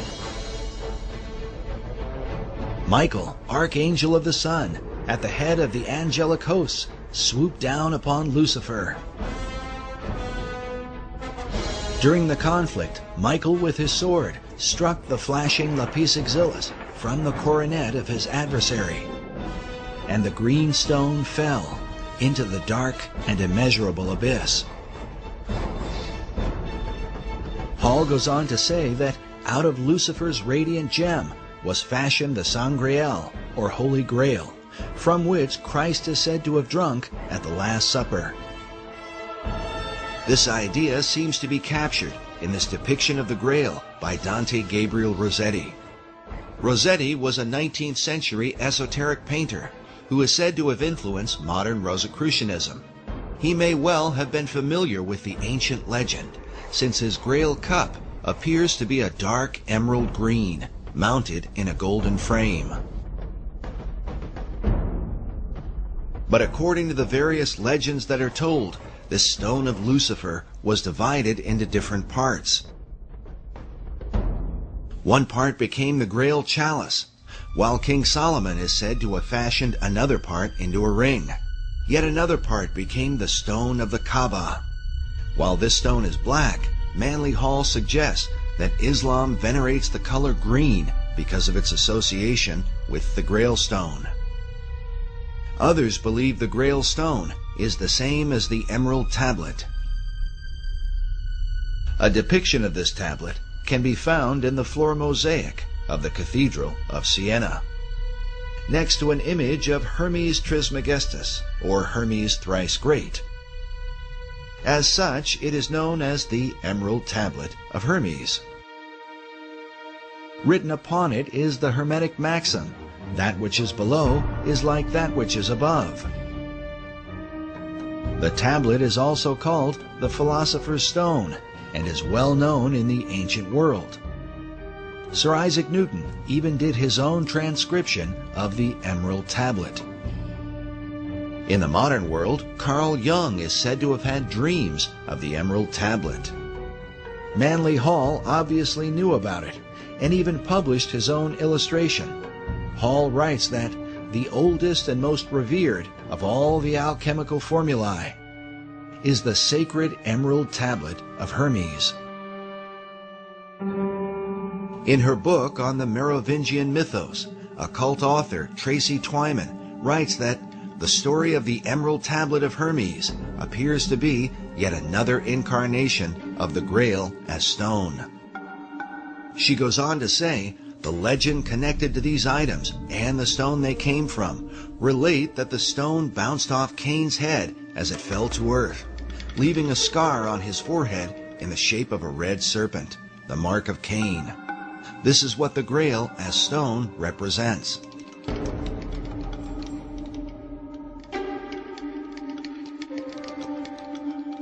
Meanwhile, Nicholas Roerich called his stone a Chintamani, an example of which is shown in this image of a Buddhist figure who holds a greenish Chintamani stone in his hand.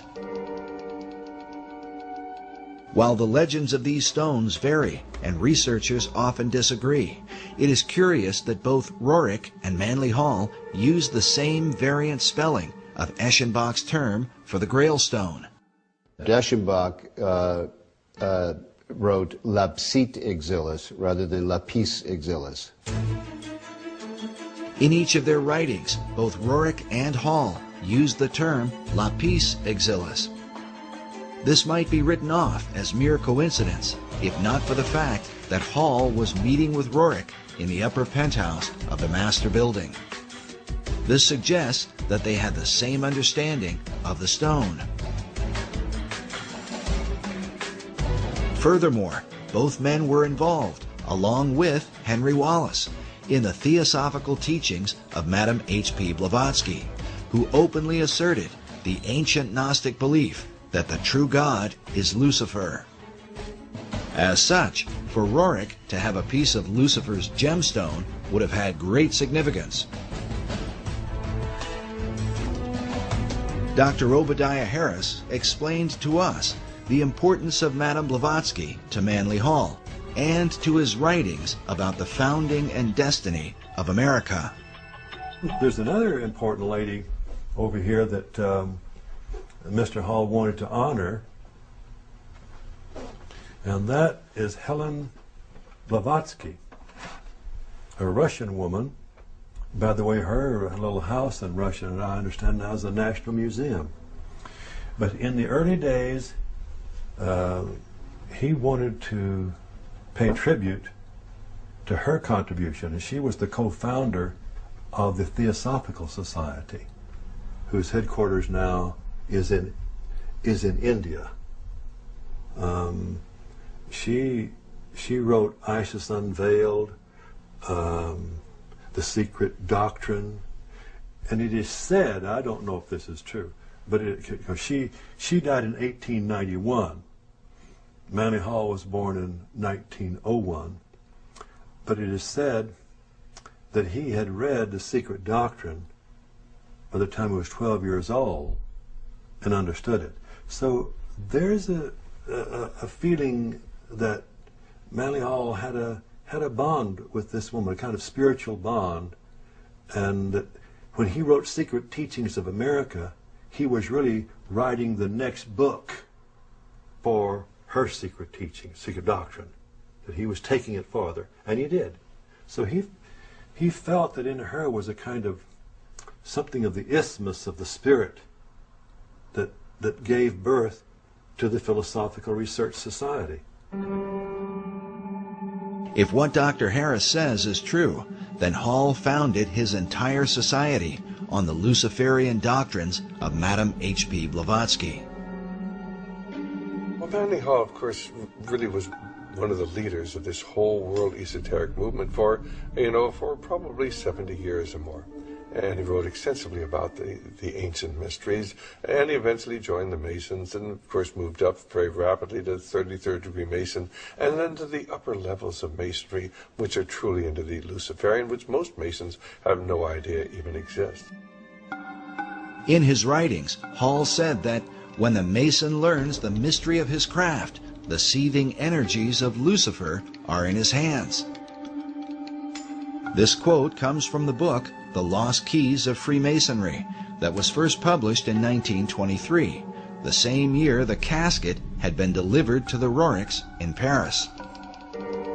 The Luciferian Freemasonry described by Hall could very well have been known by such Masons as Henry Wallace and FDR, especially if FDR was so familiar with Hall that he sent emissaries to Hall's library.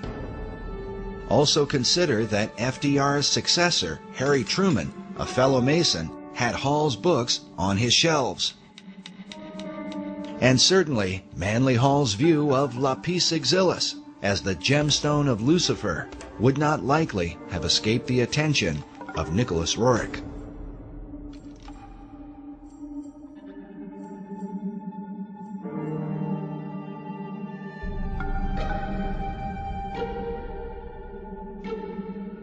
Despite Roerich's international mystique and influence in the Oval Office, he eventually suffered a sudden and sharp decline. While searching for seeds and grasses for the Department of Agriculture, he was also heavily involved with the politics of Central Asia. Buff Perry believes that prior to his fall, Roerich was working to amalgamate the countries of Asia into a united Buddhist theocracy that would ultimately be joined to a one-world government. In Nicholas Roerich's efforts to bring about an amalgamated, if you will, theocratic Buddhist nation that would have consisted of Manchuria, Mongolia, Tibet, part of China, perhaps part of India, perhaps some of Siberia, he was working with the Tashi Lama, who was suspected by China, particularly, and to this day very much suspected by China, as being subversive to the stability of the region. And as a result of this, Roerich became associated with accusations of espionage. Perry's further suspicion is that, at least for a time, Roerich's political efforts were on behalf of FDR's New Deal administration. We recorded the following conversation with Perry in December of 2008.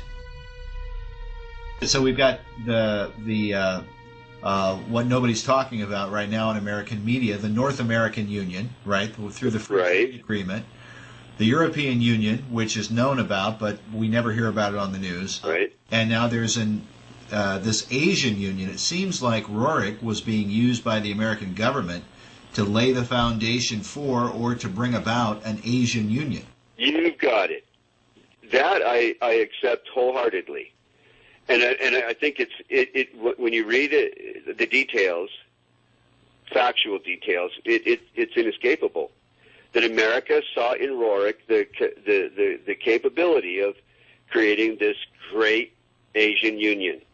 And he was supported by American intelligence. Roerich was supported when he was trying to bring together that great new nation. Who was he reporting to? He was reporting to the American consulates in China. The official story seems to be that once Roerich was accused of being a spy, he fell out of favor with his two greatest supporters, Henry Wallace and Louis Horch. But what about Roerich's so-called Stone of Destiny, this holy grail that he claimed was in his possession, supposedly buried inside the cornerstone of the Master Building?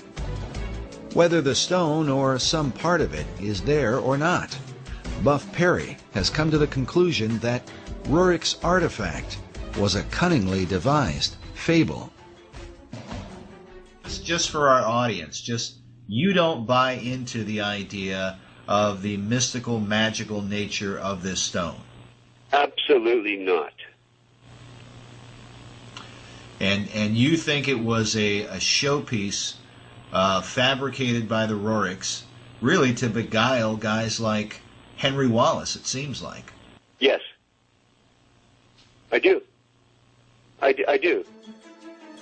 When we first interviewed Buff several years ago, he seemed to have the impression that the Stone of Destiny was the same stone that Roerich had in his possession.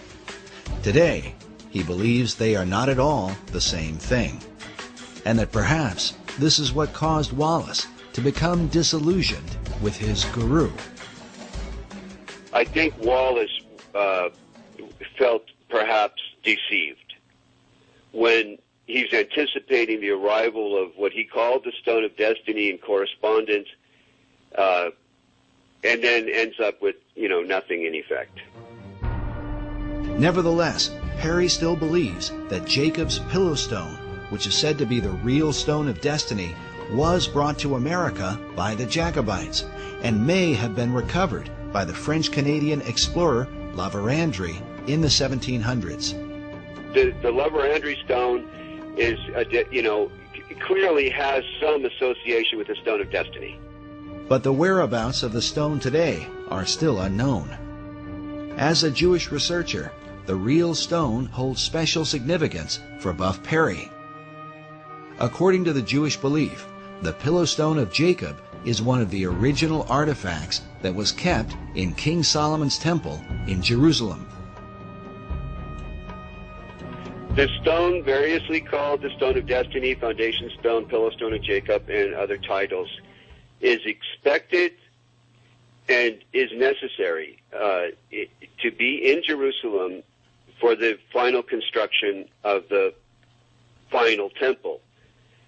The Jews believe that that temple, and not all Jews, but most of the Jews today, active in rabbinical orders that are preparing to, conduct all the rituals in the final temple as we speak,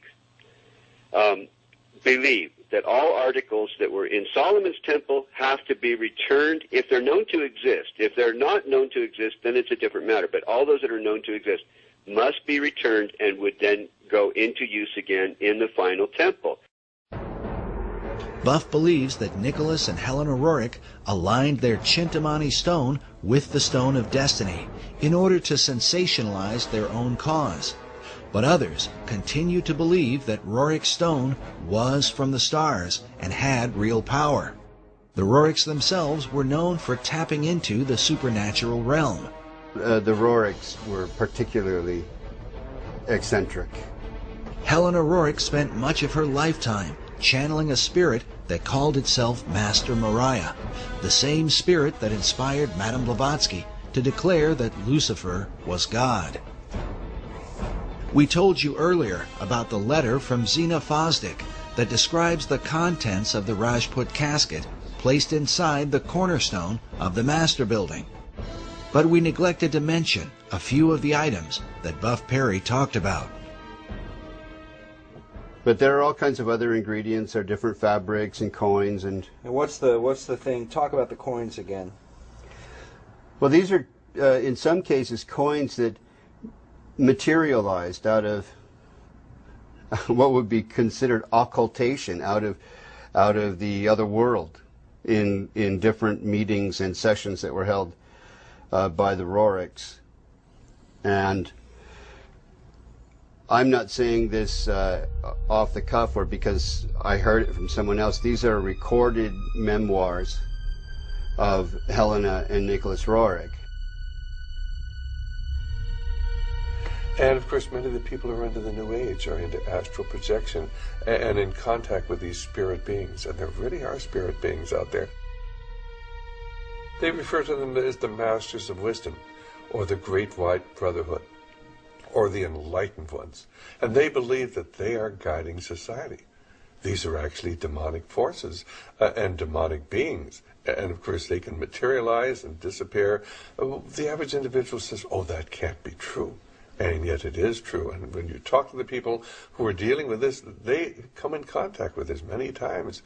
They have accessed this other dimension, which is truly a demonic dimension. And of course, tragically, it's becoming increasingly apparent here in America as we turn our back on God, and we're not really a secular society. We've gone from being a Christian society to a secular society, and now a society dominated by the occult forces, of which are intent upon ruling the world. If it's true that the Roriks were in contact with the spirit realm, is it then possible that these same powers could have somehow influenced the design of the dollar bill?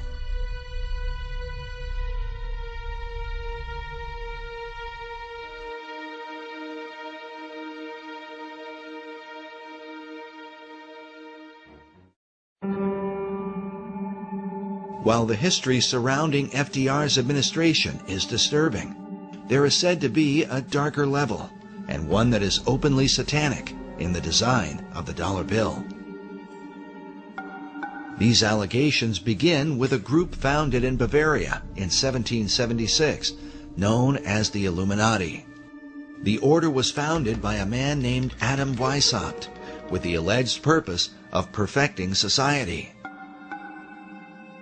The symbolism of the dollar bill, Adam Weishaupt, do you really think it has anything to do with the Illuminati, in your opinion?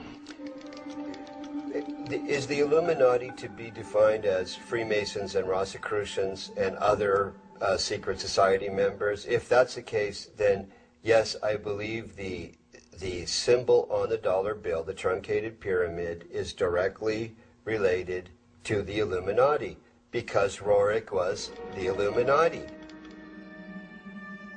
In the 18th century, the original order was thought to have a bloodthirsty agenda, and it was believed that they secretly worshiped Lucifer. George Washington warned about the Illuminati in his letters, while Thomas Jefferson and Benjamin Franklin were thought to be members of its inner circle. Which brings us to our next speaker. He claims to have been raised in a modern Illuminati family that dates back to the 1700s. He says that, as a child, he was made to practice black magic and witchcraft. His name is Doc Marquis. My family goes back into the Illuminati all the way back to 1789. Of course, we have no way of either confirming or denying Doc's claims, but it is worth noting that he has acted as an expert on the occult for law enforcement and the FBI. According to his publisher, in the past he has appeared on and consulted for Geraldo Rivera and Oprah Winfrey, and for shows like Hard Copy, Inside Edition, and Unsolved Mysteries. Doc has been a Christian since 1979, but he says that part of his upbringing in a family that worshiped Lucifer was to be taught about the secret Illuminati symbols of the dollar bill, and that understanding them begins with the Rothschild dynasty. Mayer Amschel Rothschild had made a very interesting and profound statement. He said, "Allow me to control and issue the money of a nation, and I care not who writes its laws." And he was right. Mayer Amschel Rothschild is called the founding father of international finance. In 2005, Forbes magazine ranked him 7th on their list of the 20 most influential businessmen of all time. All this happened back in 1776, and this was during May 1st and shortly thereafter.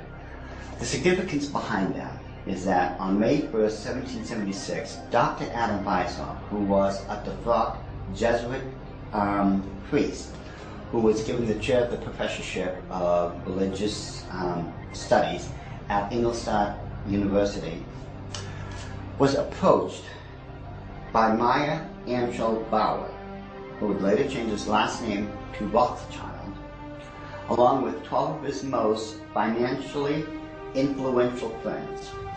They knew Weishaupt at that particular time was not only a genius when it came to the occult world, but Weishaupt also had an axe to grind, because it was the Catholic Church that just recently defrocked him.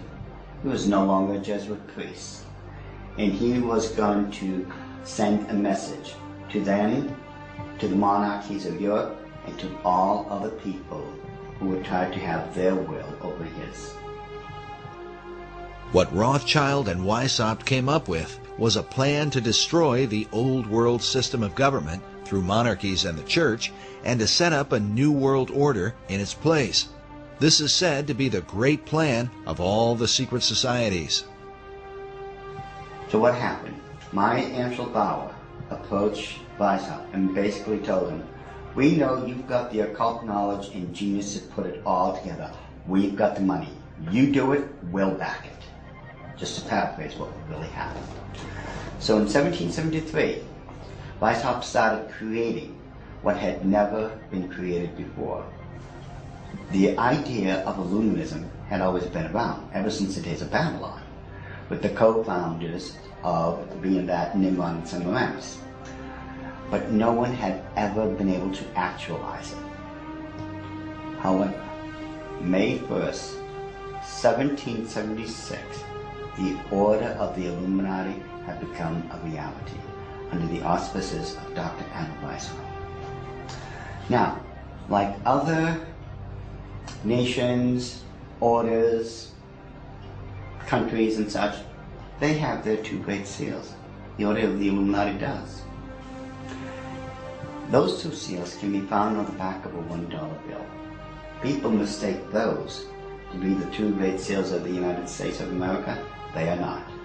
Those are the two seals of the Order of the Illuminati. And I'm going to explain it to you. In order to understand the seal itself, we have to first take a look at every single thing that composites it. We look at the first part of it on our left, which would be the truncated pyramid one. Above it is a 13-letter Latin expression that says Annuit Corruptus, and directly underneath the base of the pyramid is a 3-word Latin expression which is Novus Ordo Seclorum. If you were to look up the word, let's say, work, in the English dictionary, you're going to find at least 50 different meanings for it. It is the same thing in Latin. Different words have different meanings. They have more than one meaning. The word seclorum, one of the definitive meanings is secular. Something that is secular is of the world. So it is proper, very proper, to translate the bottom as New World Order, the Novus Ordo Seclorum. The whole of it is saying, announcing the birth of a new world order. This would be Dr. Adam Weishaupt himself, the very first head of the Order of the Illuminati. It was Weishaupt who had himself come up with a 7-part plan to create what he called the Novus Ordo Seclorum, or the New World Order. This is the person responsible for it. The interesting thing about the front of the dollar bill is that there are 4 huge ones. There is one in every single corner. Now if we look at every single one of them, they each have an oval around it, except for the top right-hand one. Now if we look at this blow-up version of it, you will find there's no oval. This is a shield that is surrounding the one. Now, the reason there was a shield here is because this is very similar to the original shield that was given to the Rothschild family when Baron Meyer Amschel Rothschild had become knighted in England and received the lordship. If we look across the top of this shield, all the way to the left-hand side, it drops down and forms a crescent moon. It's a crescent moon because it represents the female goddess in the occult world. At the bottom of that shield, of that lunar moon, you will see the owl. And it's very obvious once you take a good look at that part of the crescent moon. And it is the same Illuminati owl that is being worshipped at the Bohemian Grove in California by those members of the Bohemian Grove, where presidents, premiers, kings and queens and heads of nations throughout this world have met.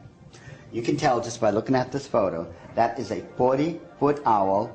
It is made out of oak, and that the worshippers are surrounding that fire pit around that altar, which is easily reflected in the lake around them. This is definitely the owl of the Illuminati. The rituals performed at the Bohemian Grove are occult and idolatrous. One of them, called the cremation of care, is supposed to be a mock human sacrifice, though some suggest that real killings take place. When President Nixon was there, he commented about the extreme homosexual environment at this all-male boys' club. Among other powerful American leaders who have been spotted at the Grove are Ronald Reagan, Dwight Eisenhower, Jimmy Carter, Newt Gingrich, and George Bush Jr. and Sr.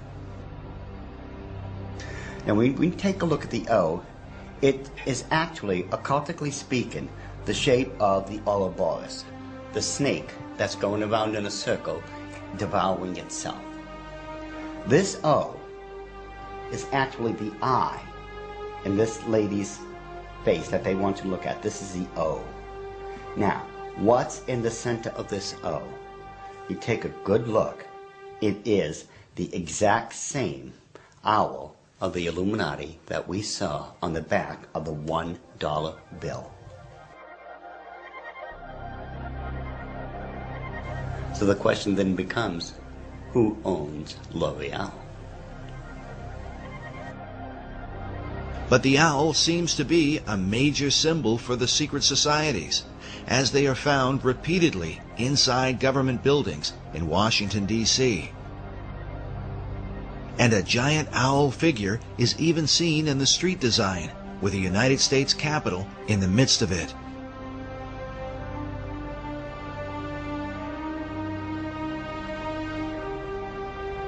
Now the Druids from the Gaelic Druid means men of oak. These people worshipped creation among other things, but their sacred symbol was the owl because the ancient god of magic and of the hunt was Pallas Athena.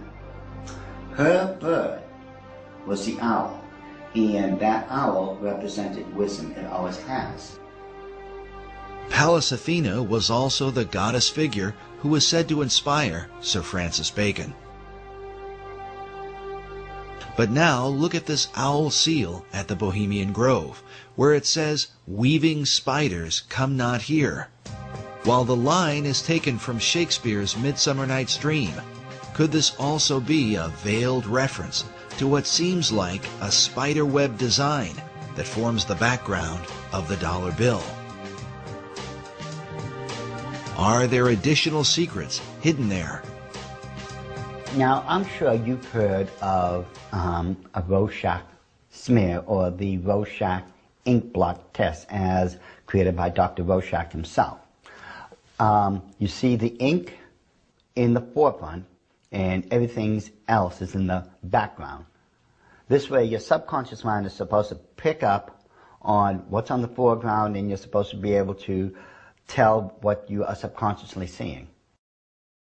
Notice how it's very busy. Lot of intersection diagonally lines, you can't make out what's there. But let's get rid of the background noise, get rid of all the diagonal lines that doesn't belong there, and let's reverse the principle of Rorschach and take what's in the background and bring it to the forefront and see what's there.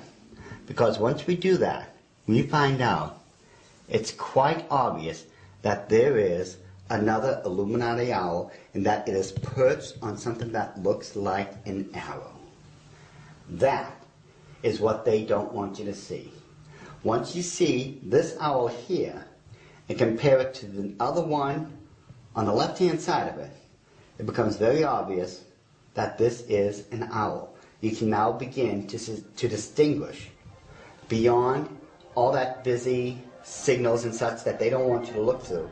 Yet, they place there in honor of their totem bird, the Owl of Wisdom, which is the totem bird because their god, Lucifer, was supposed to have been the wisest of all of God's creation. Wisdom of Lucifer, wisdom into the bird, wisdom into the word Illuminati. Therefore, the chain of wisdom is followed all the way through. All right, now, did they teach you this in the Illuminati? Yes.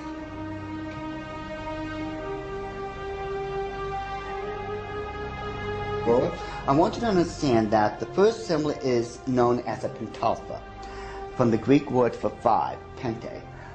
It is a five-pointed star. Now, this next one is a pentacle. Now, it looks similar, but I want you to notice how it is interwoven. It runs through and in between itself. Now this next symbol is what's known as the Star of David, the Mogan David, the Jewish Star, the Seal of Solomon. There's numbers for it. This is the symbol for the nation of Israel. Now, when you take a look at it very carefully, you will notice that it is two equilateral triangles that are interwoven. This shows the union of God with man. However, when you look at the next one, it's similar to it. It's known as a hexagon. This is when you take two equilateral triangles, place one on top of another. Symbolically speaking, you're placing man above God. Now, this next symbol is the foulest, the most evil of all symbols in the occult world. There is nothing that can even come close. It is known as the hexagram. It is the six-pointed star with a circle surrounding it. It is this symbol that must be used during high ceremonial magic or high ceremonial witchcraft when you are summoning up demons to this plane of existence. The use of the hexagram is said by Doc to be very symbolic and seems to represent the occult concept of a Christ figure, just as the Maitreya was for Nicholas Roerich and Henry Wallace. But what Christ do they mean? Doc believes the pattern of hexagrams in the design of the dollar bill provides the clue. If we take a look at the 13 stars directly above the head of the eagle and connect the dots, you will see where the very first hexagram is located. And if you notice that surrounding the hexagram is the 28 guidelines that make a circle. Now, inside every single point, the 6 points, is a star. There are 6 of them. They surround now the 7 stars. Remember, 6 is the number of man, 7 is the number of God. Now, it is man that is surrounding God or is placed above God. If what Doc is saying is true, this could represent the person the Bible calls the man of sin, who opposes and exalts himself above all that is called God or that is worshipped. Doc's interpretation seems to also fit the worship of Lucifer, for in the Bible, Lucifer declares that he will exalt his throne above the stars of God. Next, Doc claims a second hexagram can be found by connecting the various points where the much talked about number 13 is represented. And don't try to tell me it's the 13 colonies. There are 13 stars above the eagle's head, 13 stripes in the shield, 13 leaves on the olive branch, 13 arrows in the eagle's talon, and then 13 letters in the phrase E pluribus unum, which makes for 2 points on either side of the eagle's head, for the 6 points total of the hexagram. If we take a close look at the same seal and connect all the 13s together, just like we did when we were kids, when we were playing that game, connect the dots, once we connect all the 13s, it becomes very apparent where the second hexagram can be found. In this one, which is very obvious, already comes with a circle around it.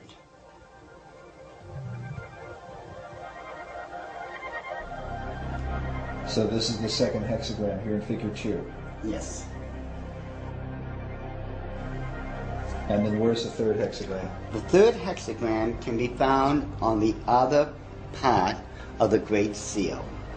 Again, connect all the 13 together, the 13 letters, the 13 steps in the pyramid, connect all this together. And you'll note with the circle that's already there, it forms the third hexagram.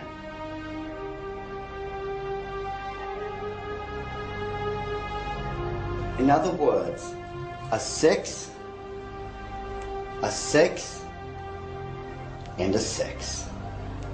A 6, 6, 6. Doc has deciphered a code that, if there, would glorify Lucifer's Messiah, whom the Bible calls the Beast or Antichrist. In the book of Revelation, it reads, "Here is wisdom. Let him that hath understanding count the number of the beast, for it is the number of a man, and his number is 666." Could there really be 3 6-pointed hexagrams on the dollar bill? Once we start at the base of the pyramid, which is the foundation of all things, and follow the design of the hexagram itself, you're going to find out something very startling. We go from the M and follow the symbol all the way up to the A. The A cuts directly underneath the eye of Lucifer all the way to the S. The S connects all the way down. It goes in between the V and the I and connects all the way to the O. And following the symbol, the O connects up and over along the symbol of the hexagram to the word N. In perfect sequence, it's M-A-S-O-N, Mason. It's not what a lot of other people have espoused, that the symbol connects down to the M in Seclorum and that the word is an anagram or something like that. Those people who are doing that obviously don't know what they're talking about, or they don't know how to plagiarize me correctly. Because the order of the Illuminati have stated, and always will state, this is perfectly spelled out to be M-A-S-O-N, Mason. This points conclusively that the Masons have been involved in the order of the Illuminati. This was back during the Council of Wilhelmsbad, which would have been July 16, 1782.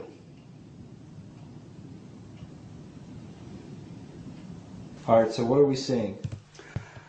Now, if we look at the bottom one of the reverse side of the dollar bill, you'll see on the right-hand side that, again, there's a lot of busy intersecting diagonal lines. Yet, If we apply the same principle we just used to reveal the hidden hours of the Illuminati and apply it, we will find that there is now a skull-faced winged demon. And it is very obvious, once you take away the background, the busy noise, it becomes very apparent what it is and that it's been there all along. And if we just simply go and enlarge that section, just start with a small one, and just keep enlarging it, and enlarge it even more, even with the background noise there, as I call it, I think it becomes very apparent what we are now looking at. That it is still a skull-faced winged demon. And it is these demons that are protecting and blessing the two great seals of the Order of the Illuminati. And it would make perfect sense that it had to be demons used to protect these seals, since I am convinced it was those same demons that handed them over to Thomas Jefferson when they first created them. I am convinced, beyond all doubt, that that indeed was a demon sent up from the bowels of hell, probably under the direct orders of Lucifer himself.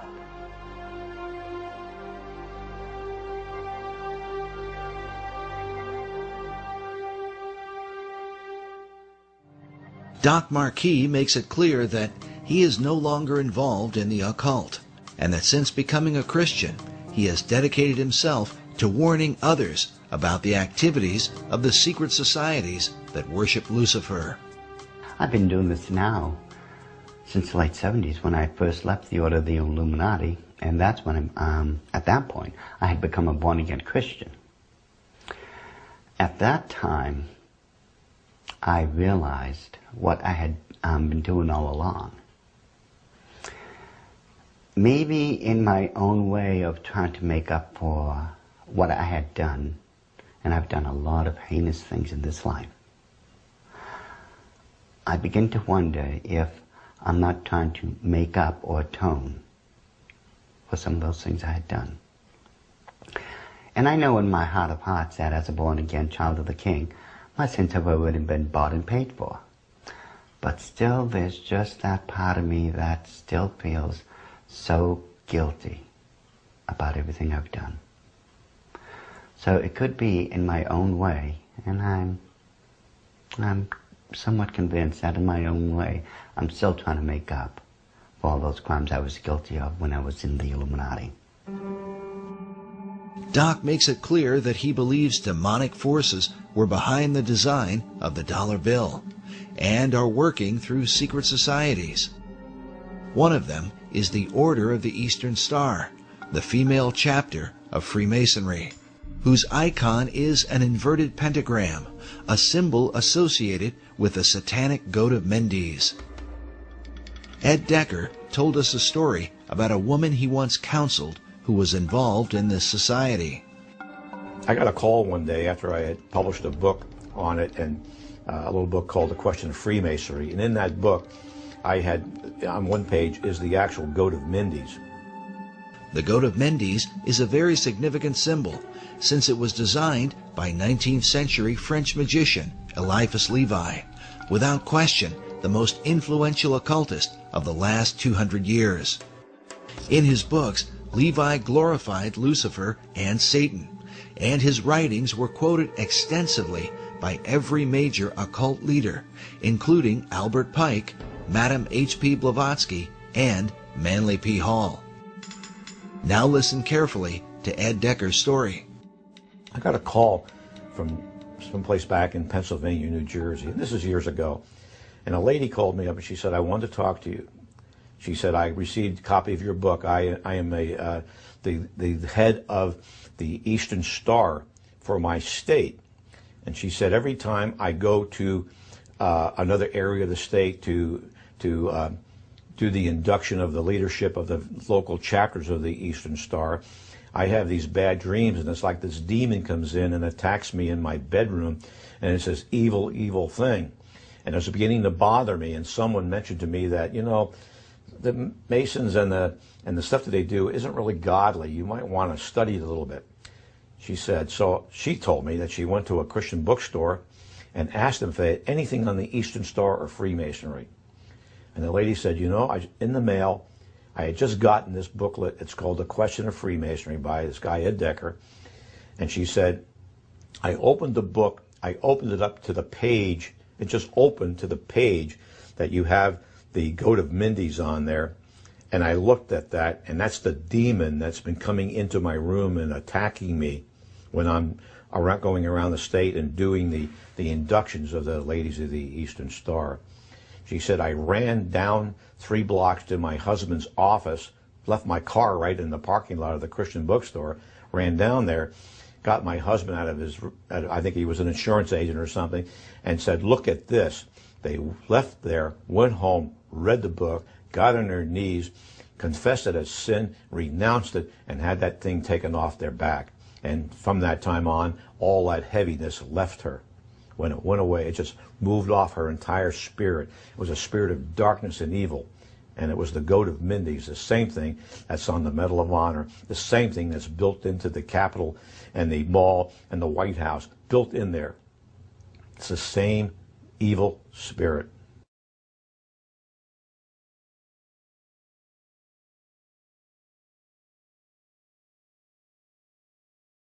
This whole idea of the Messiah and its relation, and the Messiah's relationship to the stone, and who that Messiah would be, and what would happen when the stone is returned to Jerusalem, and when the temple is built, it would be a replica of the original Solomon temple, not the Ezekiel, account. Which is what most Jews believe, the Ezekiel account. No Jews believe that the Solomon's temple is going to be rebuilt in that architectural style. But the Masons believe, if I understand them right, that when that stone finds its way to Jerusalem, it's one of the last items necessary, and that there are certain rabbinical orders that I've met today that are anticipating its return. Once it returns, then they proceed with a blueprint to take the Temple Mount and put up what they consider to be the final temple that Ezekiel described. But the stone it's all pivotal upon the return of this stone, because Solomon brought that stone in the traditions and legends in Judaism into his original temple, and upon it the incense was burned in the fire pan. According to Masonic author David Oveson, the word dollar comes from the German word Taler. While there are many Taler designs, one in particular is mentioned, with the image of Jesus Christ crucified on one side, while the reverse bears the image of a serpent on a cross and a reference to the book of Numbers from the Old Testament. In this account, the children of Israel had complained against God. The scripture says, "And the Lord sent fiery serpents among the people, and they bit the people, and much of the people of Israel died." When they repented, God commanded Moses to erect a bronze serpent upon a pole, saying that everyone that is bitten, when he looketh upon it, shall live. In the New Testament, Jesus made reference to the bronze serpent as a picture of his crucifixion. He said, "As Moses lifted up the serpent in the wilderness, even so must the Son of Man be lifted up, that whosoever believeth in him should not perish, but have eternal life." Some believe that the serpent cross is the original inspiration for the American dollar sign today. While the image of the bronze serpent holds a very particular meaning for Christianity, David Oveson explains that Kabbalists and alchemists find an interesting parallel in the Hebrew gematria. The Hebrew word for the serpent of Moses is Nakash, which means the shining one. The numerical gematria for Nakash is 358. This is also the numerical equivalent for the Hebrew word Mashiach, or Messiah.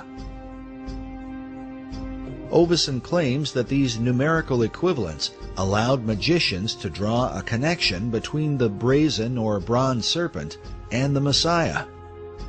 But exactly what Messiah do they mean? The phrase e pluribus unum, or out of many, one, appears in the banner held in the mouth of the American eagle. The word one appears a total of 7 times on the dollar bill. Ovison writes, in magical numerology, the number 7 is regarded with a special veneration.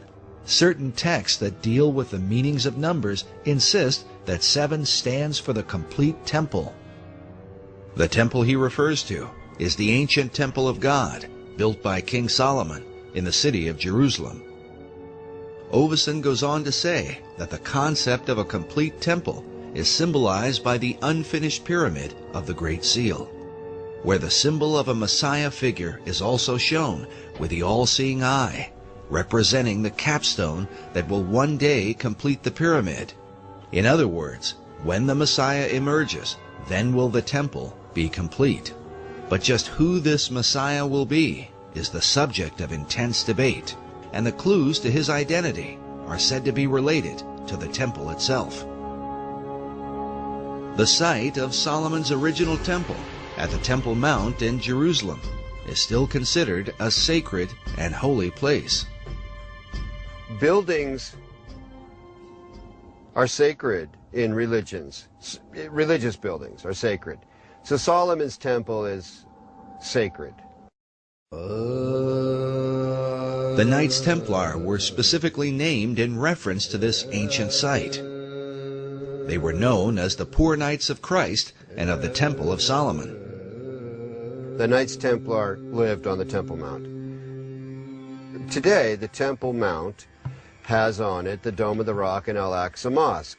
The Knights Templar had their headquarters in Al-Aqsa Mosque when they were there. So the association between this arcane direction and tradition in Europe with the Knights Templar and the temple of the Temple Mount is direct. The sacred nature of the temple was handed down from the Templars to the Freemasons, who are said to have originated from the ancient knights. Masonic philosopher Albert Pike wrote that every Masonic lodge is a temple of religion. Another Masonic philosopher, Albert Mackey, wrote that of all the objects which constitute the Masonic science of symbolism, the most important, the most cherished by the Mason, and by far the most significant, is the Temple of Jerusalem. The spiritualizing of the temple is the first, the most prominent, and the most pervading of all the symbols of Freemasonry. Take from Freemasonry its dependence on the temple, and the system itself would at once decay and die.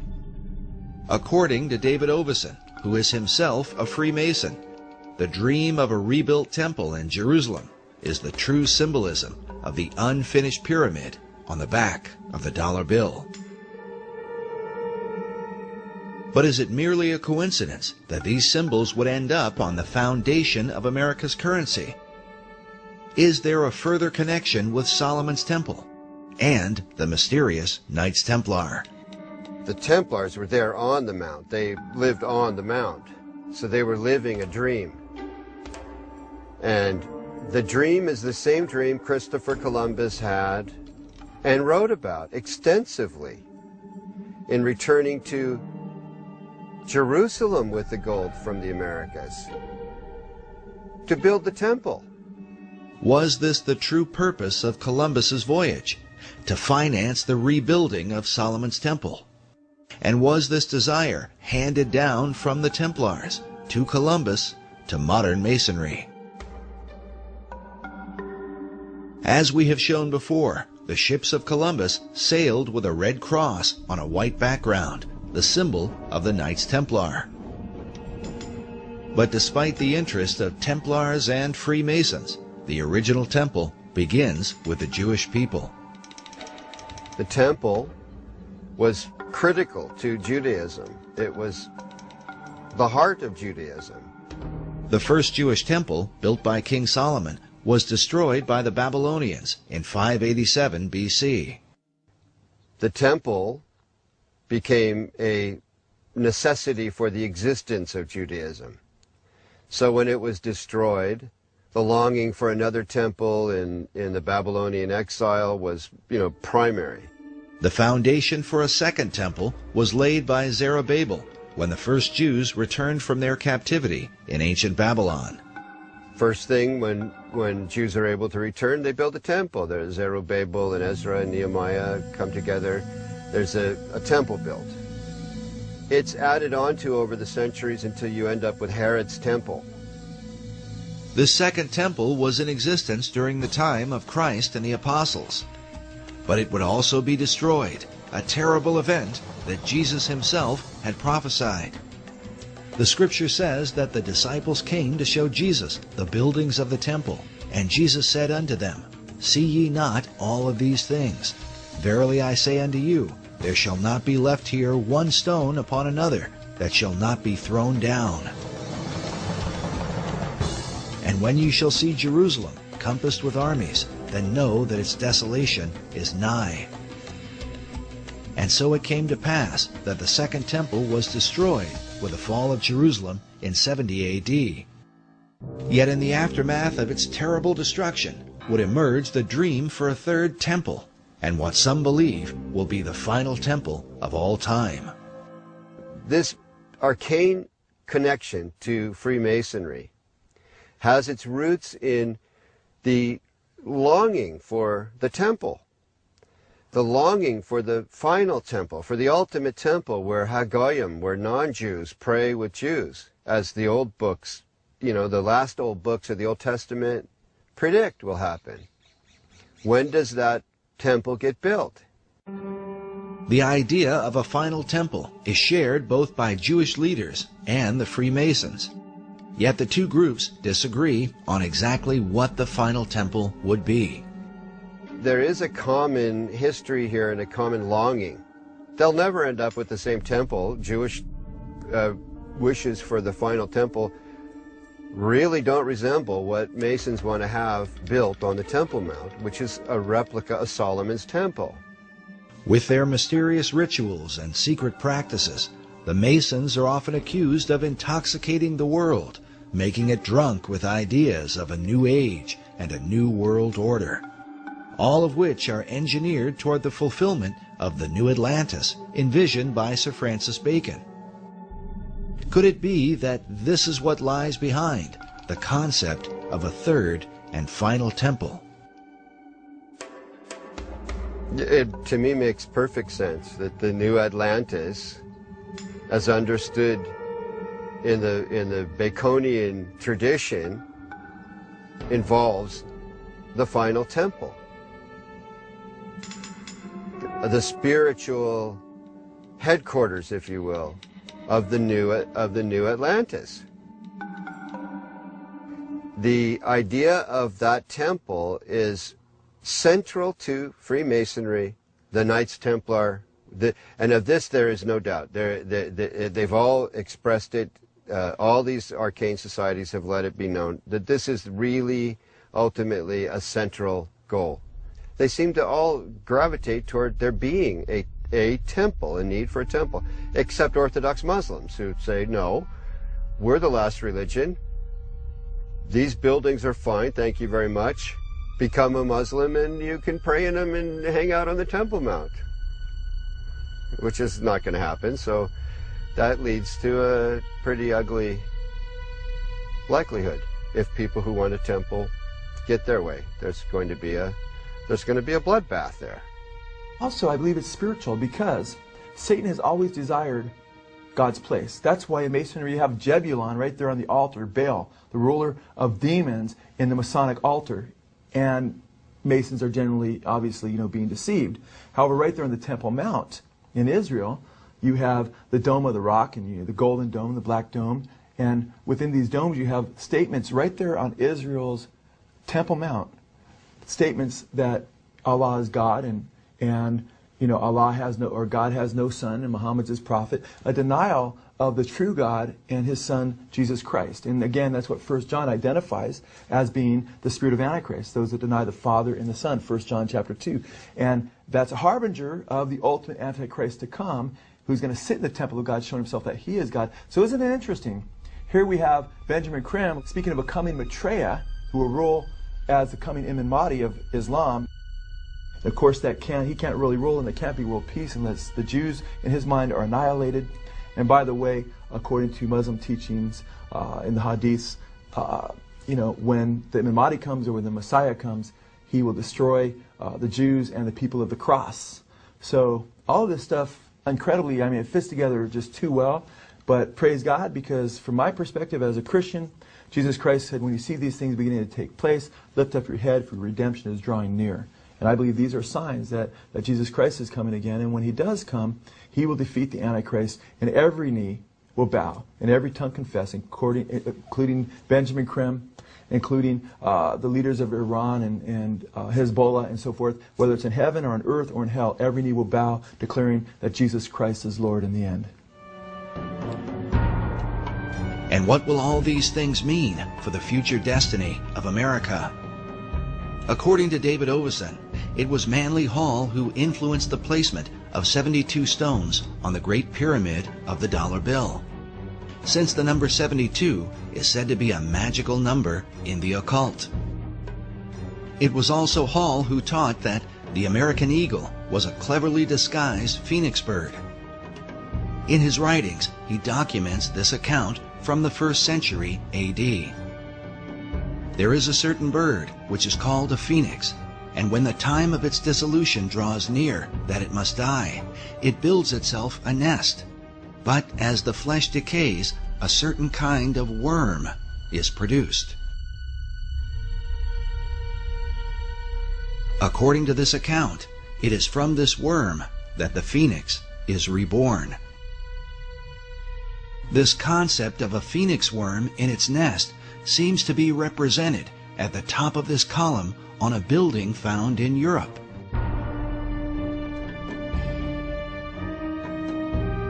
But in Washington, D.C., up at the tops of the 72 columns of the National Archives building, we find nearly identical carvings, all perched beneath the throne of destiny itself. Could this somehow be a veiled reference to the secret destiny of America? Watching the strength of the American dollar decline, we consider America's founder, George Washington. Around his image on the face of the dollar is said to be an omega symbol, signifying the end. But what end? Many researchers have come to believe that the plan of these Luciferian societies is that, like the phoenix of old, the America that we know will ultimately be destroyed, and that from her ashes will be born a new world order.